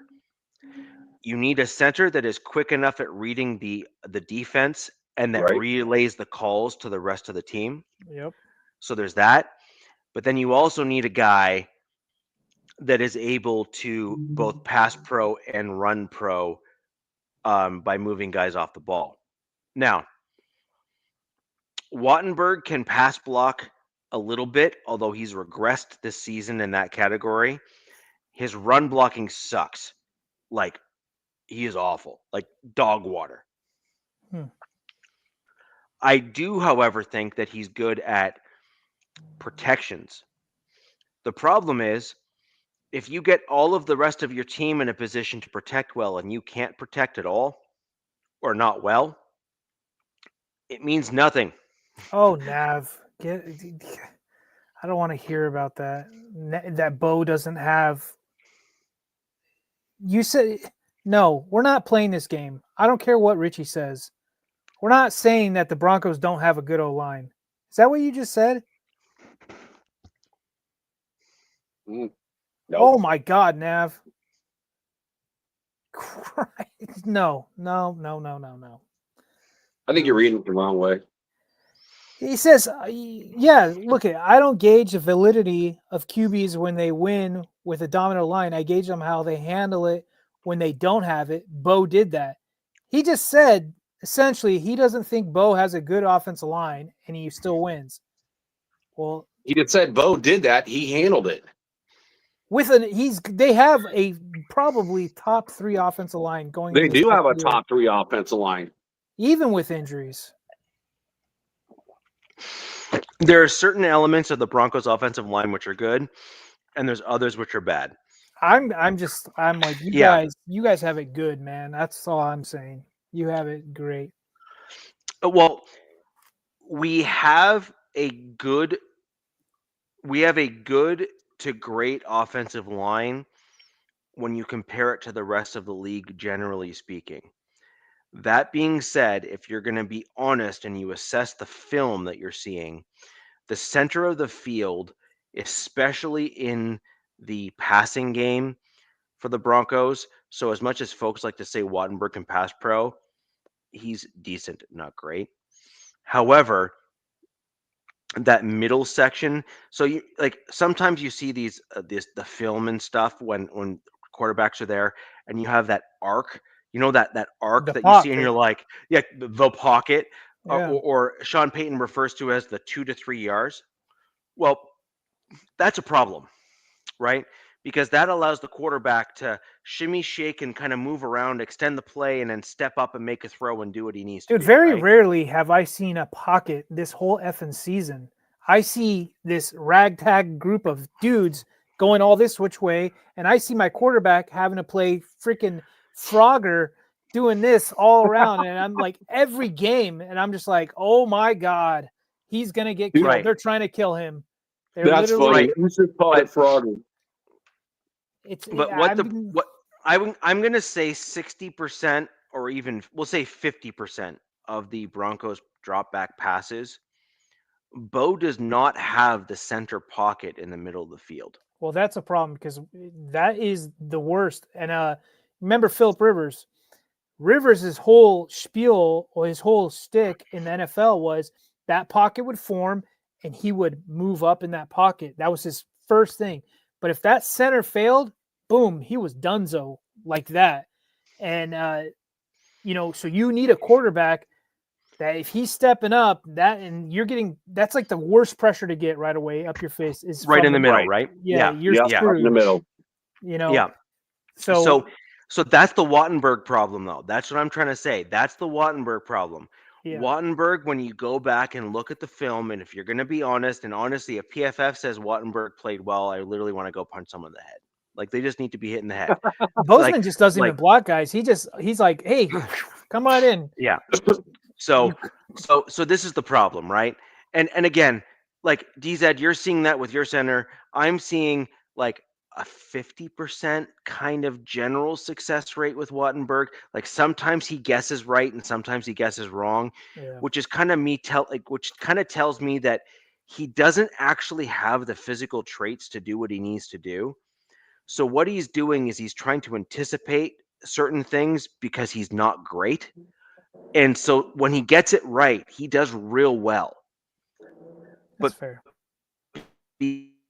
Because he guesses wrong, he looks like crap, like literally like crap.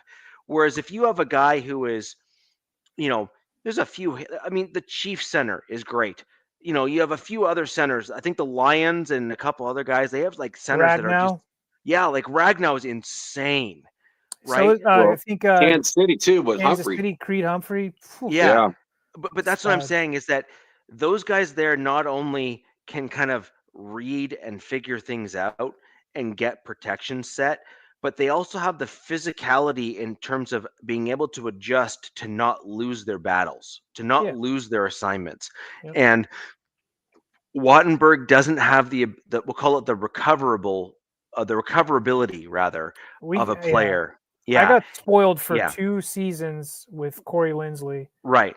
Who was elite, elite top at the time center in the league and top 1, top 2, something in that range for sure. He was just so good. And then when he went away, the cards came crumbling down quick. And they haven't it hasn't recovered since, to be honest with you. So anyways, that's kind of where I'm at with that. When you're dealing with the offensive line that kind of crumbles like that and it has those issues, that's going to be a challenge. At some point, I would like to see Forsyth be brought in to complete the transition of the offensive line. And I think that might happen after the bye week, if I'm going to be honest, because that gives Bo Nix a full kind of like week and a half sort of thing. Do you have the same bye as us, week 12, I think?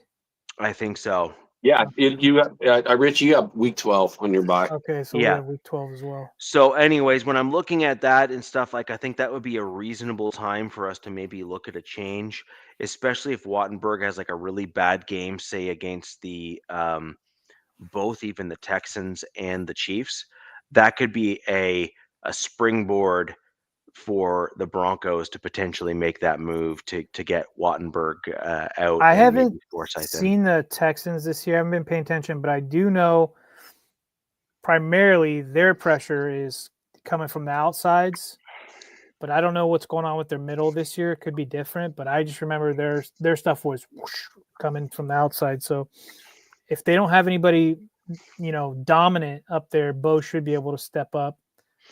Yeah. When we get to that, we definitely want to talk about Texans defense. That's for sure.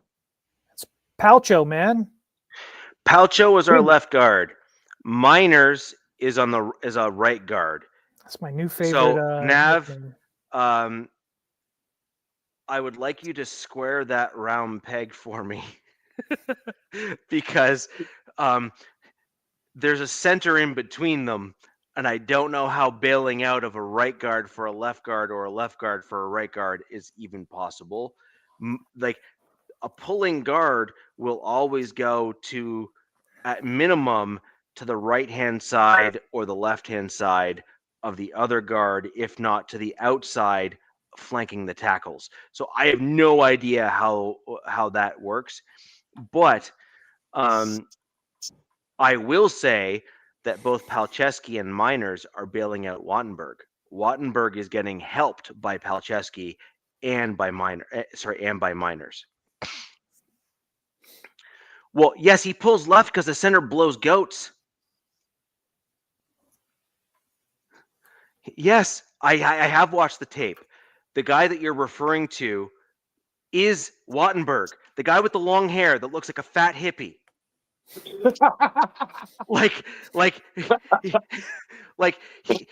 He's the dude. He's the dude that smoked a doobie and then ate too many 12 packs of donuts. He literally looks like a fat hippie. He's that's like Wattenberg. Injecting Twinkies into his veins. Like that's Wattenberg. And and so yes. Yes. I don't know how many episodes I have to say the same thing. Richie's been saying that for a long time. Yes, that is fact. And you know what gets me is, if your guy's a fat hippie, Richie, then Bozeman, or you can, I guess he's a fat baby. He's like a man baby. Call him Bozo. But that guy's 25 pounds heavier than Wattenberg. Yeah, he's a massive human of nothingness. But look, yeah, that's where I'll just leave it alone. Can't be. So, anyways, DZ, over to you. Congratulations on your win this last week. We obviously predicted. I predicted actually that you were going to win. Yeah, I predicted a loss. Instead of a loss, it was a rather convincing victory. Oh yeah. And definitely. so, and sorry, just for the betterment of the audience here, an interesting stat. I don't know if anyone knows this or not, but this past week, I believe, ranked 5th in NFL history in terms of score differentials between teams. And so, if I remember correctly, the statistics were something in the vicinity of the average point differential between the wins this past week was 18.5 points. Damn. Yeah. And so this past weekend, we unfortunately saw just a huge chasm between, teams A and B. Also of note, if you go and look at your fellow podcasts and the things you like to watch and listen to and everything, there's the core audiences that are great. Like, we got Nabman here, who's staple of the show. Love having him here. Paul, love having your feedback throughout the show here. Ed Winchell and some others that are staples of coming on our show. We also have Broncos fan. I want to scroll back up because I wasn't able to show Kona, as well as a couple other Broncos stalwarts that come onto the channel on a regular basis. Love you all for coming here. But what you ended up having here is you end up with a lull. So NFL sees a lull in their viewership. So the first part of the season up until maybe about last week, they see a huge incline in viewership. This middle section of the season, viewership goes down. And then near the end of the season, it just goes absolutely wild. Like, I wonder if that's because some fans, like, their teams are out of it and they're just like, damn it, like. Teams are out of it. Sorry. Teams are out of it, and the games matter less because they're still jogging for position. They're jockeying for that spot within the league. So that's what you get with this time of year. This is the dead area of the NFL season. but it also doesn't help this past weekend when you have blowouts. So you're going to get a lot of fans that are saying, well, I got other things to do. Thanksgiving coming up. I got yard work to do. I got family commitments. I got this. I got that. And they're going to prioritize those things over the football That's what I'm games kind of hoping because, for this week yeah, with my team. If I Yeah, can turn the game off in the fourth quarter, not really. And- Not, I'm just kidding, but you know, Well, when you're on the other side of the spectrum from you guys, and then you start watching the teams that are bad, and you're rooting for the teams that are bad, just because again you're looking at 20 the next year and moving yourself up in a draft position. So it's like not only is your own team, if you're not doing well, kind of like my Raiders right now, and you're watching these other bad teams going, man, I hope they just get a W. Because I want to either just be on pace or be ahead of them. Never want my team to lose. But then you're starting to root. It's like everybody's losing when you're on that other spectrum. And Nav, no, I am not. No, Meredith is not good. He's only about 290 pounds. it's the Bills, But Nav. I would keep Meredith over Wattenberg. So Paul Shatter, go 10. Yeah, go Volunteers. Sure. So DZ, interesting game. Yeah, man. I saw a lot of your team. Your spark came back. You kind of got a bit of a mojo back in that game as a team. Well, going into that game, I didn't know much about the Vikings this season. I just knew they had a debacle with the quarterback situation. And I know that the front office is shooting themselves in the foot right now. They're probably all, beating the crap out of each other in a closet up in Minneapolis right now because they had Daniel Jones and Sam Darnold on their team last year. They could have kept one of those guys. And now going into that game, apparently Wentz was banged up. I didn't know because I didn't, if I would have known that, I would have talked about that heading into the game. I didn't know anything about it. He came in the game with some giant left arm thing. Apparently he broke something in one of the international games. Yeah, but the Chargers dominated the Vikings on Thursday night. But before that, I want to get into, not really want to get into, but the Chargers debuted their new navies, the new Navy uniforms, which to me were like night and day, yin and yang from the previous week from those god awful yellow uniforms. But these new Navy, oh God, horrendous. But the new navies they did, kind of that throwback to the 80s and 90s San Diego team. I loved them. I love them. And, I only wish that they didn't have to have the numbers on the helmet, but with these new jerseys, these new Nike jerseys, they wouldn't be able to keep the lightning bolt and numbers on the sleeves. So I get why they have the numbers on the helmet. I want that uniform to be our main uniform, but since they went back up to LA, they brought back the powders, that whole homage to the 1960 season or whatever. Anyways, but Chargers just dominated this team. We didn't punt once in this game, 37-10. I felt bad for Carson Wentz during this game. He was just getting his ass kicked. And I want to say, the Vikings, when healthy, have one of the top tackle tandems in the league on the offensive line. But I think one of the guys, yeah, I agree, Nev. I think one of their guys got taken out, and you can't see it. What, Banana or Savannah Banana? Oh my God! It looks like a banana uniform. What the hell? Yeah, just it was something for the kids, I guess. I'm not sure. It was Halloween. We'll blame it on that. Yeah, there you go. Our defense, I think, sacked him 5 times, which is great. I think Mac has got a sack in the last 3 games or whatever. But the Vikings did a disservice to Wentz, man. They should have pulled his ass from that game, put in whoever else was healthy. I guess JJ was like their emergency third quarterback or whatever. but the dude should have been pulled because he didn't look good. I mean, he made a couple throws here and there, but it is what it is. Our defense was all over them, and then the offense just. I was worried about Flores' blitzing defense, man. I was like, oh God, here we go. Justin's going to get killed. No, that wasn't the case. Joe Alt came back, with a boot on, and with Joe Alt staying and playing in the game, the Chargers are 4-0 when he's healthy. That's how much he means to this team. He is, other than Justin Herbert, he is probably the most important guy on the offensive side of the ball, is Joe Alt. And he just gives him so much security, guarding his blind side. And then on the other side of the ball, I would give that to Khalil Mack.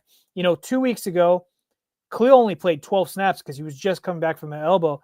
This game, they're like, hey, man, you're full to go, ready to rock and roll. I agree. He is a stud, and people love him. And then just a fun fact: he said, "Nav Man is a Notre Dame guy like me, so he's watched all his games as well too." I thought Nav was a volunteer guy. See, Nav, are you a volunteer or a Fighting Irish? No, he's Notre Dame. Oh, okay. Maybe he just lives in Tennessee then. Oh, he does live in Tennessee, but he's a Notre Dame college fan. Okay. Yeah, I like Notre Dame. Oh, okay, so he's Irish. I swear we talked about this a few weeks ago. Maybe we just got confused typing and such. I want to also give a shout out to the opposite side guy of Joel is Bobby Hart. Bobby Hart's a right tackle that this team had to pick up off the streets. This dude was sitting on his couch like 3 weeks ago, contemplating if he was ever going to play in the league again. He hadn't started a game since 2022. In this game, 0 pressures out of 34 pass blocks. Now, wow. They did probably help Chip and stuff they do with Tucker Fisk and Scott Matlock. They do a good job to try to give these guys some help because, let's face it, these aren't elite tackles, or he's not an elite tackle. Justin was kind of pedestrian in this game. He was 18 for 27, 227 yards, 3 touchdowns, 1 interception. As long as we're winning, I don't care if he throws picks, but picks have come back heavy this season. I think that might have to do with the O-line. I don't know. He had 62 rushing yards in this season, so that brings him up to 248 rushing yards this season. So he's definitely using his legs more, which the fan base loves, and it opens up another element of this offense. Kimani Vidal, the guy didn't even make the 53 to start this season. He was essentially cut and then brought back on the practice squad. So you would consider, quote, unquote, he was our 4th-string running back. Well, this guy in these last 3 weeks, he didn't have a good game against the Colts.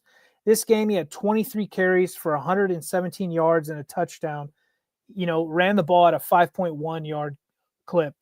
And this guy was like an afterthought. He was a 6th-round pick a couple years ago.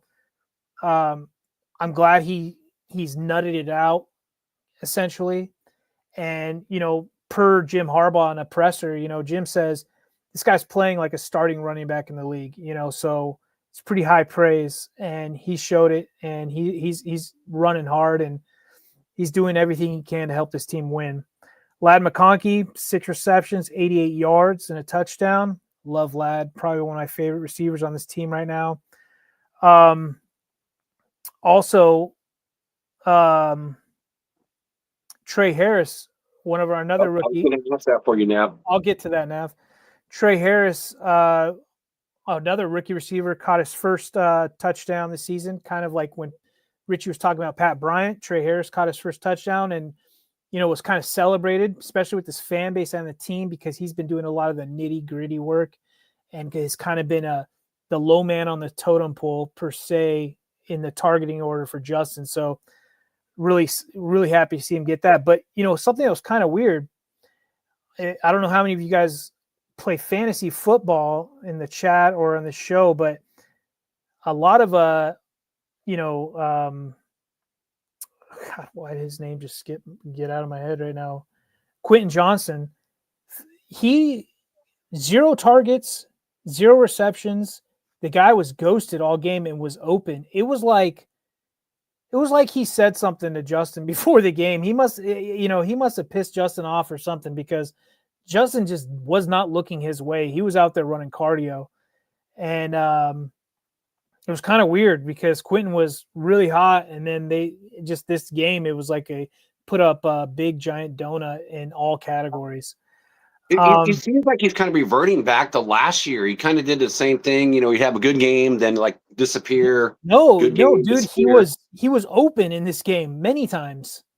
This is why it's kind of goofy. That's why you're thinking, like he pissed off, your quarterback. That's what I'm thinking. Like, people are like, we're watching the film. He's open, and then Justin's like, "Oh, I see you. I'm just gonna run the ball myself." Like, it was really weird, but we'll see going into this week, because I have him in fantasy. I'm like, Justin, throw the kid some balls, man. And then another rookie, RJ Mickens, one of our safeties. He's been playing due to injuries, and we also traded Alohi Gilman to the Baltimore Ravens. He got his first interception, so that's good. And then another guy I want to shout out, and has just been a godsend, is Oronde Gadsden, rookie tight end, 309 yards over his last 3 games.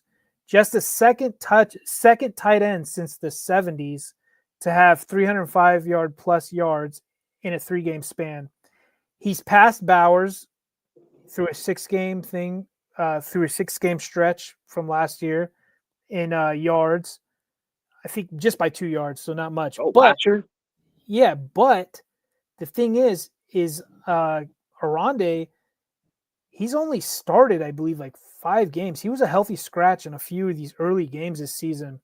He has been just clutch. This kid is, now I see why they traded up to get him. And it's kind of cool because Justin really hasn't had a real tight end since the departure of Hunter Henry, and he only was with Hunter Henry for 1 year before Bill Belichick poached him and he went off to New England.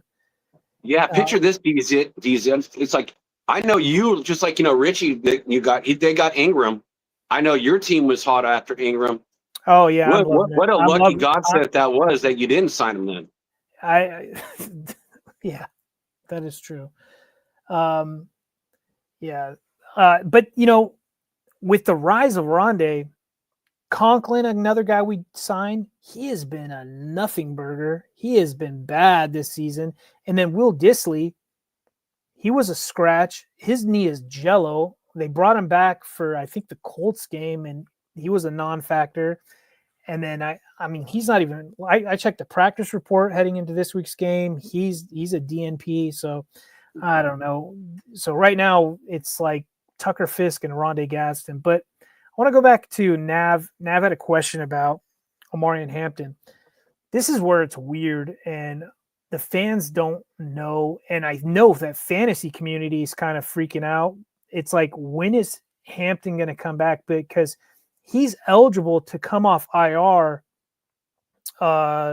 next week.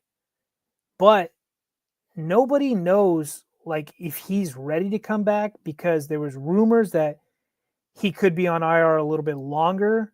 I think that was, one of those, famous reporters, Adam Schefter or something, or I think it was Ian Rappaport, one of the two, because people are starting to speculate that he might have gotten a fracture in his ankle from that during that Commanders game.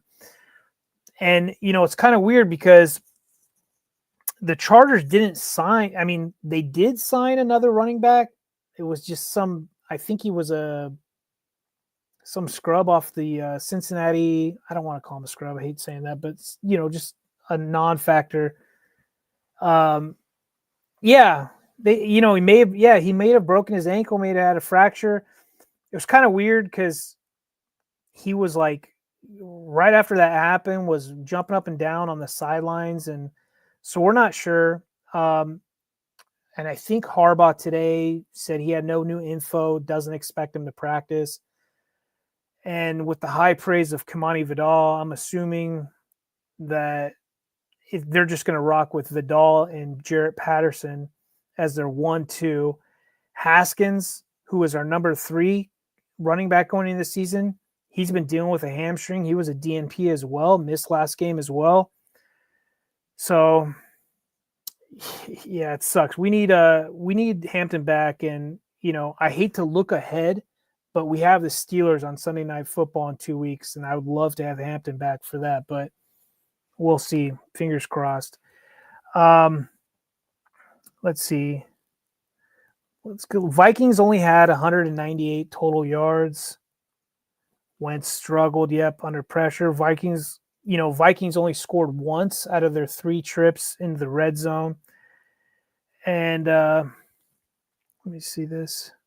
Your defense was stout on third down. Vikings were only 3 of 11. Yeah, I think they were pissed off and kind of embarrassed from that Colts game, to be honest with you. I think the Colts, in my opinion, they probably look like the best team in the league right now. But they got the best record in the league. Yeah, and I mean, they play very dominant ball. And I honestly think that they felt like they got embarrassed by them. And so this game, you saw the aggression, you saw the hats flying. Their whole thing is, and I'm sure every other team is like this, it's like all hats to the ball. And we definitely saw it with this. They were smothering the Vikings. And, the score showed too, 37-10. But the Chargers did sign. That's where I'm going with this running back thing, because there's trade rumors. Breece Hall's being out there. He's being fished as a potential trade guy. A lot of Chargers fans are, looking into potentially trying to get him. But, between me and this show, I think that's a guy that Chiefs go after. And that scares me. If the Chiefs get Breece Hall, that would piss me off, because that's the last thing we need, is them to have a legit run game. Because, thus far this season, they really haven't had a run game. They've not been winning by any means with their run game. And Breece Hall he's a stud. He just needs to get out of that shitty organization in New York. They are just a hot mess. Yeah, that would be scary. I don't even want to see him on your team. Shoot. Well, because he is a good player. The thing about that, Jack, is I'm pretty sure Najee is toast. Like, I don't think they're going to want to bring him back next year. Like, they're like, that's done. Like, so sorry for your, tearing your whatever. I think he was his Achilles, but he had that eye debacle. Their whole, this league now all runs through committees, right? Running back committees. Yeah. And they want to pair somebody with Hampton. And yeah, they're talking up Vidal, and Vidal's doing good, but Vidal really couldn't do much against the Colts. So, he did his stuff again. He did his damage against the Vikings, and then I'm trying to remember who he played before the Colts. I think it was Miami, who they're horrendous, if I'm not mistaken. Nav, actually, Yeah, Najee, it's the opposite. It's the opposite. This is like the first game he's missed. The first season. First season. No, like he has literally been healthy his entire NFL career up until he was he was like a 1,000-yard guy for 4 years straight in Pittsburgh. Not impressive, but he was just this blue collar, just I'm getting my yards kind of dude, and stayed healthy throughout, every game throughout the season, and then gets signed to the Chargers, tries to blow out his eye, and then I think and then season-ending injury, which sucks. But so the Breece Hall, go back to that real quick, Jack. The Chargers currently right now going into the draft only have 5 picks. So, and I think all 4 of our teams in the division right now are in the top 10 with the least amount of cap space right now with this season money. to play with. So, I know you can kind of mess with that stuff, but I think you're at $3 million. If I'm correct, I think Richie's team for the Broncos is at $5 million. I'm not sure what Kansas City has. I just saw we're all in the top 10. We don't have a ton of money to like take on another contract. Now, yes, there's ways to kind of finagle that, right? And loopholes and whatnot and restructuring contracts. But as for them trading for another running back, if it was J.K. Dobbins. What? They wish they had J.K. right now. I'll say that. They wish they had J.K. But yeah, it's going to cost a lot too. I mean, what do you think he's going to be like? At least worth 2 picks, right? Like a 4th rounder and then like a future or a 6th or something like that. I got to, I want to pause on that for half a second for J.K. Dobbins, since he was, he said he was on your team last year. He's on Richie's team this year. What was the contract that J.K. signed? The Chargers did kind of some petty thing with him where they, if I'm trying to remember, but they did like they put some tag on him or something. Like it was really weird and it was kind of petty, and they were like, it was like try to match somebody's offer or something. I don't know. It was. I don't blame JK for going on, especially when they signed Najee and they drafted Marion Hampton. Like, come on, Now he's up there, he's starting, and he's balling for Denver. So good for him, man. Yeah, he's top 3 AFC. Top 3 right now? Yeah. Nice. I'm going to keep my thoughts into myself right now. That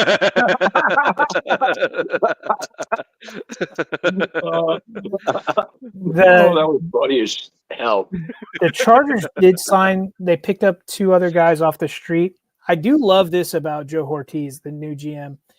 Now, this new GM, he's been drafting really well because, Igboigbe, you guys don't know who that is. He's a D-line guy. They drafted out of Alabama. He was a DN. They converted him to an inside guy. He's been getting a sack or 2 these last few games on the interior. This guy, he's doing a really good job drafting. Free agency, I'll give him like 50-50. He's been doing decent with free agency. But I do like the fact that he keeps turning over the bottom of this roster, especially in the practice squad. They signed Marcus Williams, who was a safety for the Ravens, if you guys don't remember. He had they released him. He was like horrible last year, or, just didn't have a good year. But if you remember, in the previous regime, who runs the same style of offense that the Chargers run now, and there's a lot of connections, that got him a big payday. So we know this dude can play ball. And if there's some reports that he said, he's like, you don't just suck overnight. There was a lot of communication stuff. So they could have just found another gem off the street as a safety, which I'm thinking they possibly could, especially with what Minter, the defensive coordinator, has been able to do with certain players. And then they also signed another D tackle guy, because that room's kind of getting a little thin with a few injuries here and there. I think he was on the Raiders. He's been on every damn team. Kyle Pecco. Yeah. Kyle Pecco, do you remember him? I think he was the Raiders. God, you can keep him. No, I'm telling you right now, Kyle Pecco. He's been with everybody. Is going to fit Buffalo. No. He's going to fit perfectly into a Minter defense. He'll definitely probably be rotational guy. And I say that they brought him in because they did not want Scott Matlock, the guy I've been talking about, who's the fullback / D tackle guy. Mm-hmm. They didn't want him out there being a D tackle because I think that ship has sailed. I think I said this weeks ago. And so they brought in Kyle Pecco because we've got Otito Obonia. I want to say broke his arm. He's probably done for majority of the rest of this season. I'm not 100% what happened to him. And then we still have Hand, this other guy, he's been on IR. And it was weird. I put out this tweet about Kyle Pecco, and somebody liked it, and I looked at it, and it was him. It was Kyle Pecco that liked it, and I was like, "Oh, let me look into this guy." And yeah, he still has all his stuff with Detroit, but looks like he's been a journeyman. He's with the Broncos too. Yeah, he was. Yeah, that's what I said. He was with almost everybody in this league. But, I wanted us to keep him. Really? Yeah, so he had a few really good games and has a few really good plays. He had a few misses as well and stuff like that, but overall he actually played pretty well. He is related to the Pecco. I know he's got a lineage. Like the dogs, the pet store, Pecco. So Kyle Pecco and I can't remember the other guy's name. He was with the Broncos too, actually. What's his name? You're gonna know him as soon as you see him too. Defensive tackle Pecco, NFL Bengals. Oh, that are you saying that's who he's Domato Pecco? So that's his cousin. Domato Pecco is his cousin. He's kind of getting up there. He's 32. It's not right, but Domato Pecco, for the Bengals, he also played for the Broncos briefly as well. Defensive end, defensive tackle.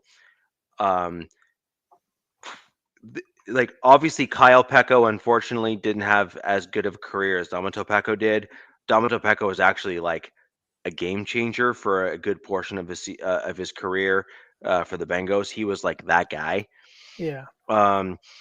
He came to the Broncos and did quite well, but didn't quite pop the same way as he did with the Bengals. He was just near the back end of his career.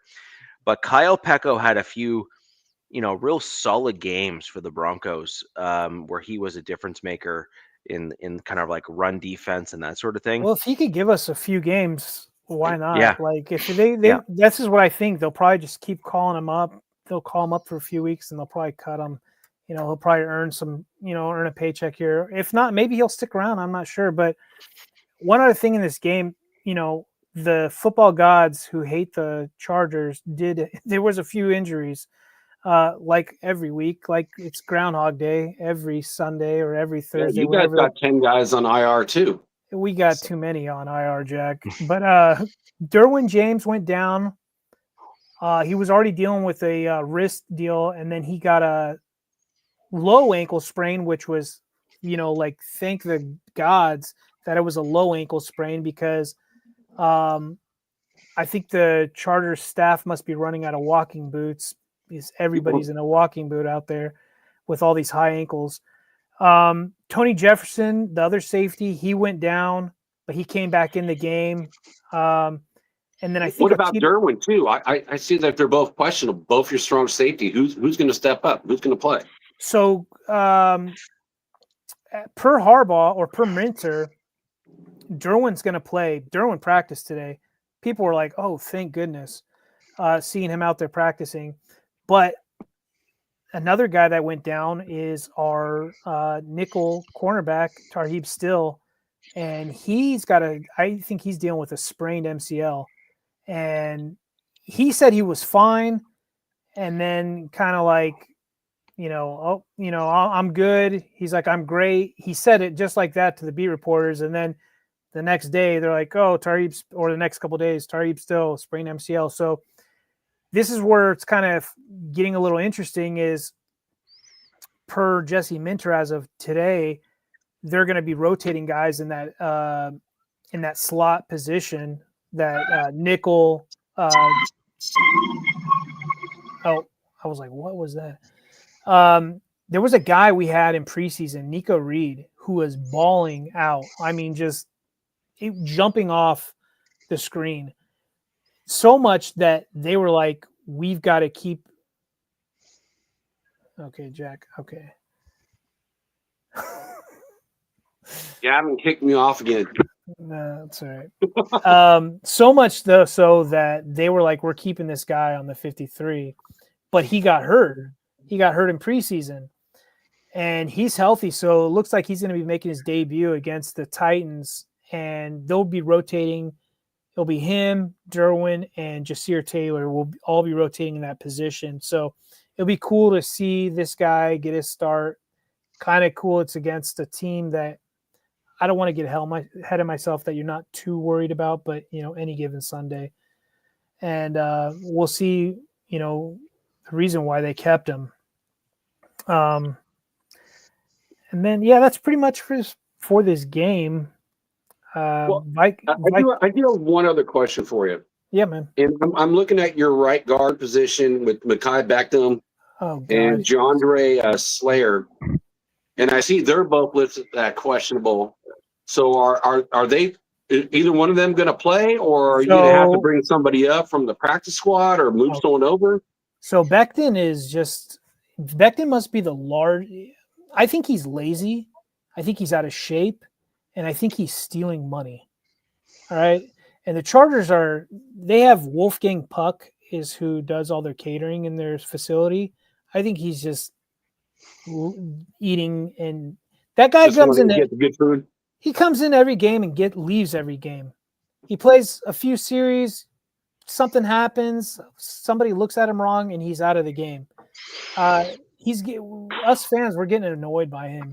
And I'll tell you this, the guy that filled in for him, God, I'm trying to remember his name off the top of my head, has been playing pretty well at right guard. Not Sawyer. Sawyer. I didn't say Sawyer. It's Sorrell, Foster Sorrell. He played really well stepping in for him. So if he continues that, Becton, you can just, sit on the pine and keep it warm or whatever, and we'll call you when you really want to play, because I've not been impressed by him. I was really excited about the signing. That's faded. I've been really. He got to hide behind the Eagles' elite offensive line, and you can't hide on this Chargers line. Man, I'm glad you got him then, because I really want him too. Yeah, he's been pissing me off. He's a lot of fans as well, and I just got to be real. I'm not going to sugarcoat it, right? So let's jump into the next week's games or the upcoming games, and we're going to do rapid fire so we can get everyone on their way this evening. I'm going to simply give my score for the Broncos game, and I'm going to ask you guys to give your score for the Broncos game, and we will do that for each of our opponents. So, as a reminder, the Broncos play the Texans.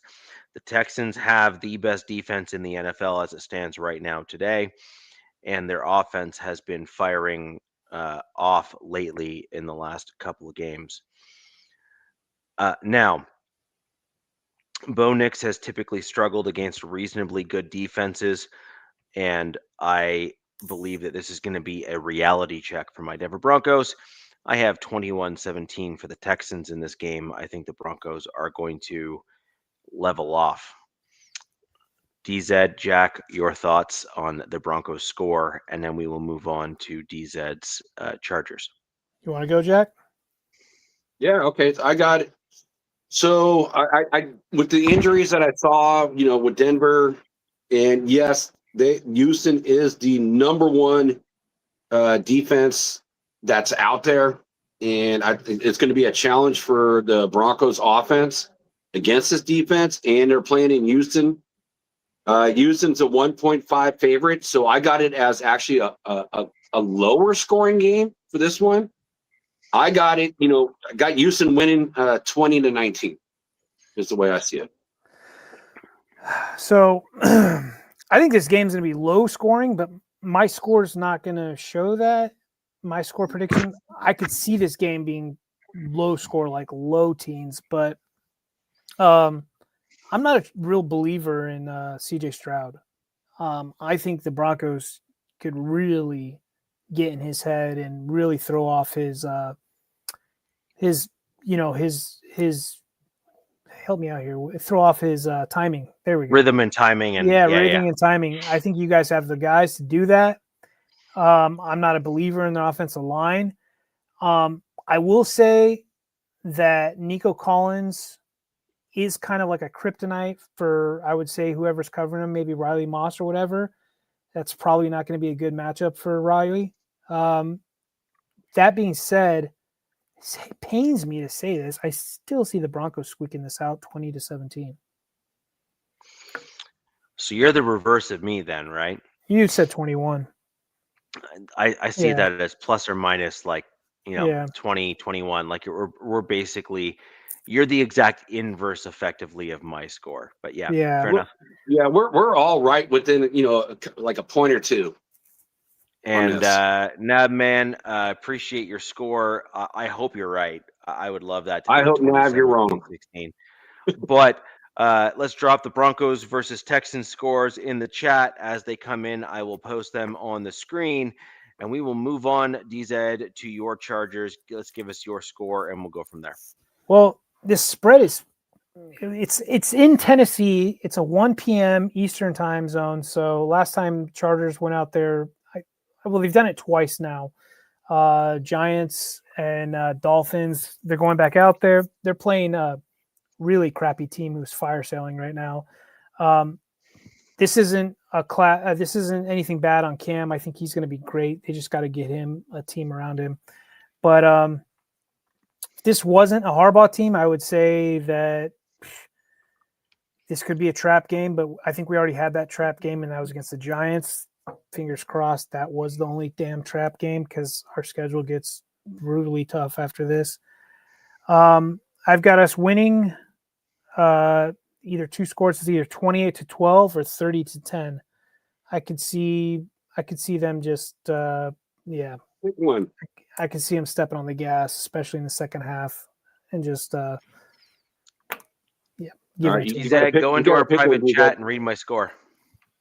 I posted before you gave yours. Damn, pretty close. Yeah. Yeah.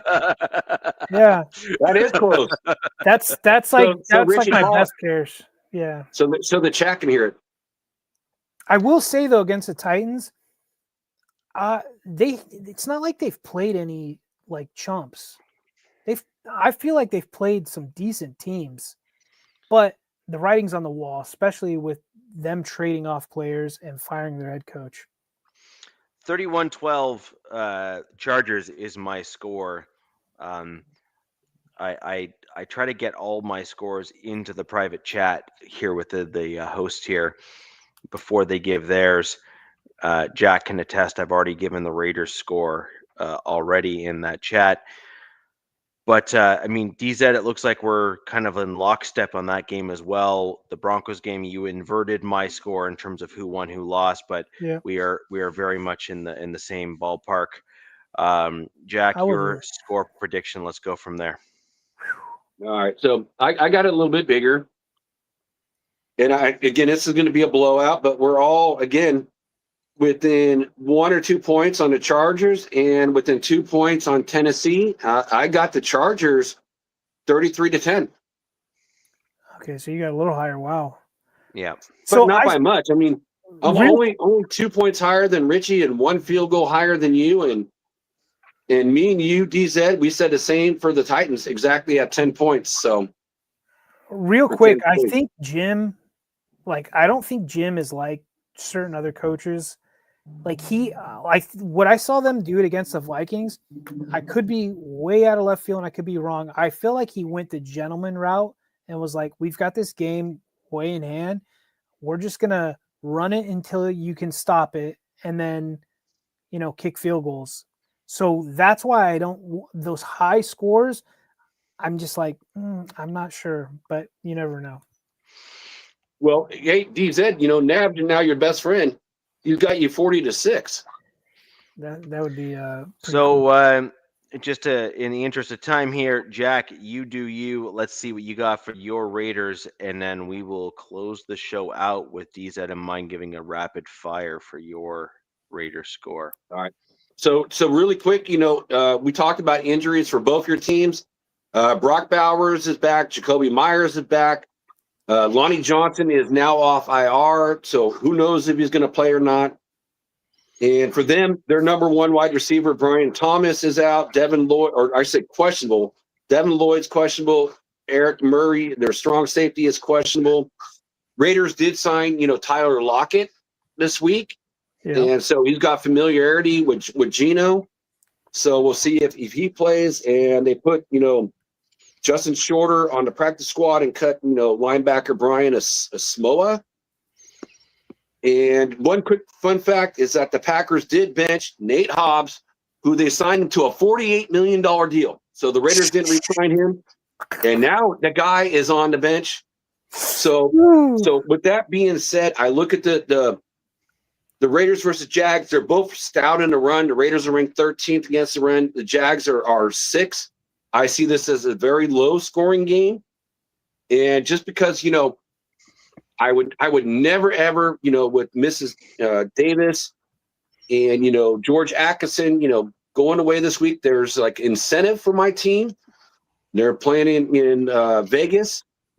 I do see it as a low-scoring game because the Raiders have not really ever gone over 20 points. I see the Raiders getting 19-17. Okay. In a tight one. It's kind of close to what I have. I guess I'll go real quick. Yeah. My score all hinges on, or the victor all hinges on if Brock Bowers is full, ready to rock this week. If Brock is not playing, I've got Brock the Jags. Playing. Well, we don't know that yet. We don't know that.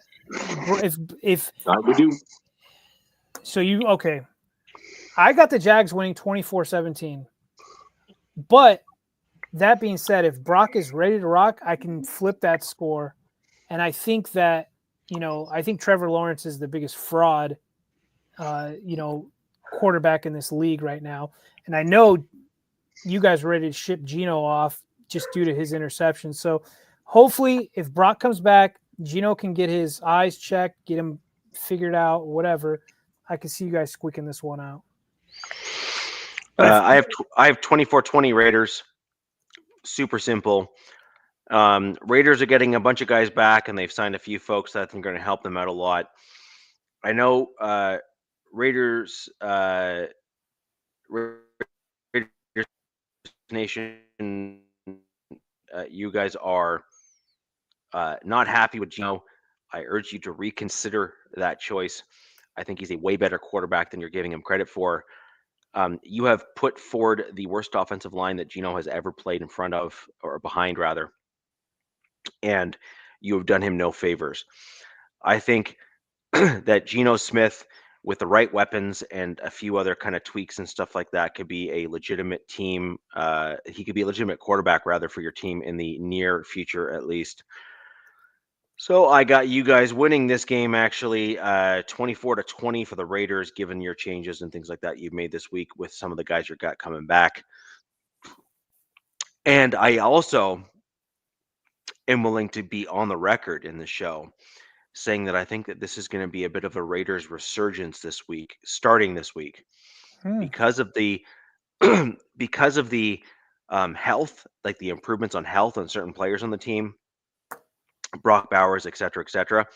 I think that's going to give the Raiders a little bit of an offensive spark, and I think you're going to start seeing some wins come out of the Raiders team at this stage here, which will unfortunately hurt your draft stock or draft capital in terms of where you're physically located in the draft. But it will at least give you a much better idea in terms of Geno and his ability to play the quarterback position, and hopefully solidify with your team that you should not be going crazy with quarterbacks in the draft, but rather building your team around a vision of how you wish to build a football team in the future. So that is true. Real quick, go ahead. Nav says, Genty has a 150-yard game. Jags aren't the best against the run. No, the Jags are ranked number 6 overall in the NFL against the run right now. But I will say this: I forgot to mention this. Max Crosby is going to play in this game as well too. I didn't even know he's dealing with something, but I guess he did get hurt the last game or 2 weeks ago, right? Mm-hmm. Yeah, I guess Kansas City. If you guys can get a run game going, right, that's bodes well for the Raiders, because you do not want to just be third and long with these guys with their takeaways on that defense, and obviously with Geno's issues. So run game's huge. Staying out of third and longs, Yeah. and Brock Bowers' health. Yeah, I could see this as a win for the Raiders, and I would invert that to 24-17 Raiders instead of the Jags. Yeah. So looks like we're close-ish. Go Buffalo. Some of our scores are kind of flippy floppy, but we're pretty close. And and just on the Kansas City game, I actually have Buffalo beating them. I think Buffalo's pretty pissed off about how their play has been last little bit. So we'll see. Their defense is I hope. not I mean, good, though. Kansas City's just looking stout. I agree. I have the they Bills are like winning. reverting back to the way they were when they had what's his face, the wide receiver before we went to Miami over there, and Kelsey was more in his prime, and Tyreek Hill. Yeah, Tyreek Hill. Man, it's like they are reverting back to that. Yeah. So, anyways, my guess is that Buffalo wins that game. I'll likely be wrong, but I do think they are going to win that game because Please go Buffalo. I think Josh Allen is going to have a Josh Allen type game where he's going to run dudes over and stuff. And that's just my prediction for the game. They've got a good O-line. Their running game's really well. The Chiefs aren't the best against the run. Mm-hmm. So that's also clock control and time of possession and that kind of The bad side for the Bills is their defense is just not good, and they've been missing. They just lost another guy for the season, so that's my only bad side. Is you can't give this Chiefs team like 30 seconds left on the clock because then they'll go down and kick a damn field goal or whatever it is. Yeah. So we'll wait and see what happens, but obviously this division is starting to logjam near the top a little bit in terms of the top three teams. The Chiefs are starting to come back. We got the Chargers and the Broncos that are kind of, going to volley for that top position. Broncos obviously holding it right now, but the Chargers are definitely, they're no slouch this year either. Got some tough games on the horizon, man. Yeah. So all teams are in for a tough go. We're in injury time, and you got to see who's coming back, who's not, et cetera, et cetera. But with that in mind, we're going to end the show there. We've given our score predictions. We're going to see how we do. We will give a full analysis after the game next week. See how we did in terms of our score predictions. We've kept everything else pretty close to the chest, so to speak. So we will kind of see how things play out in next week's show. And ladies and gentlemen, if you have any questions for any of us, our X handles, for those of us who have it, are in our names here posted live on screen. If you join us after the show, thank you very much. We do very much appreciate you. For all joining live, click the like. For those after the fact, click the like button, the thumbs up, and leave a comment down below.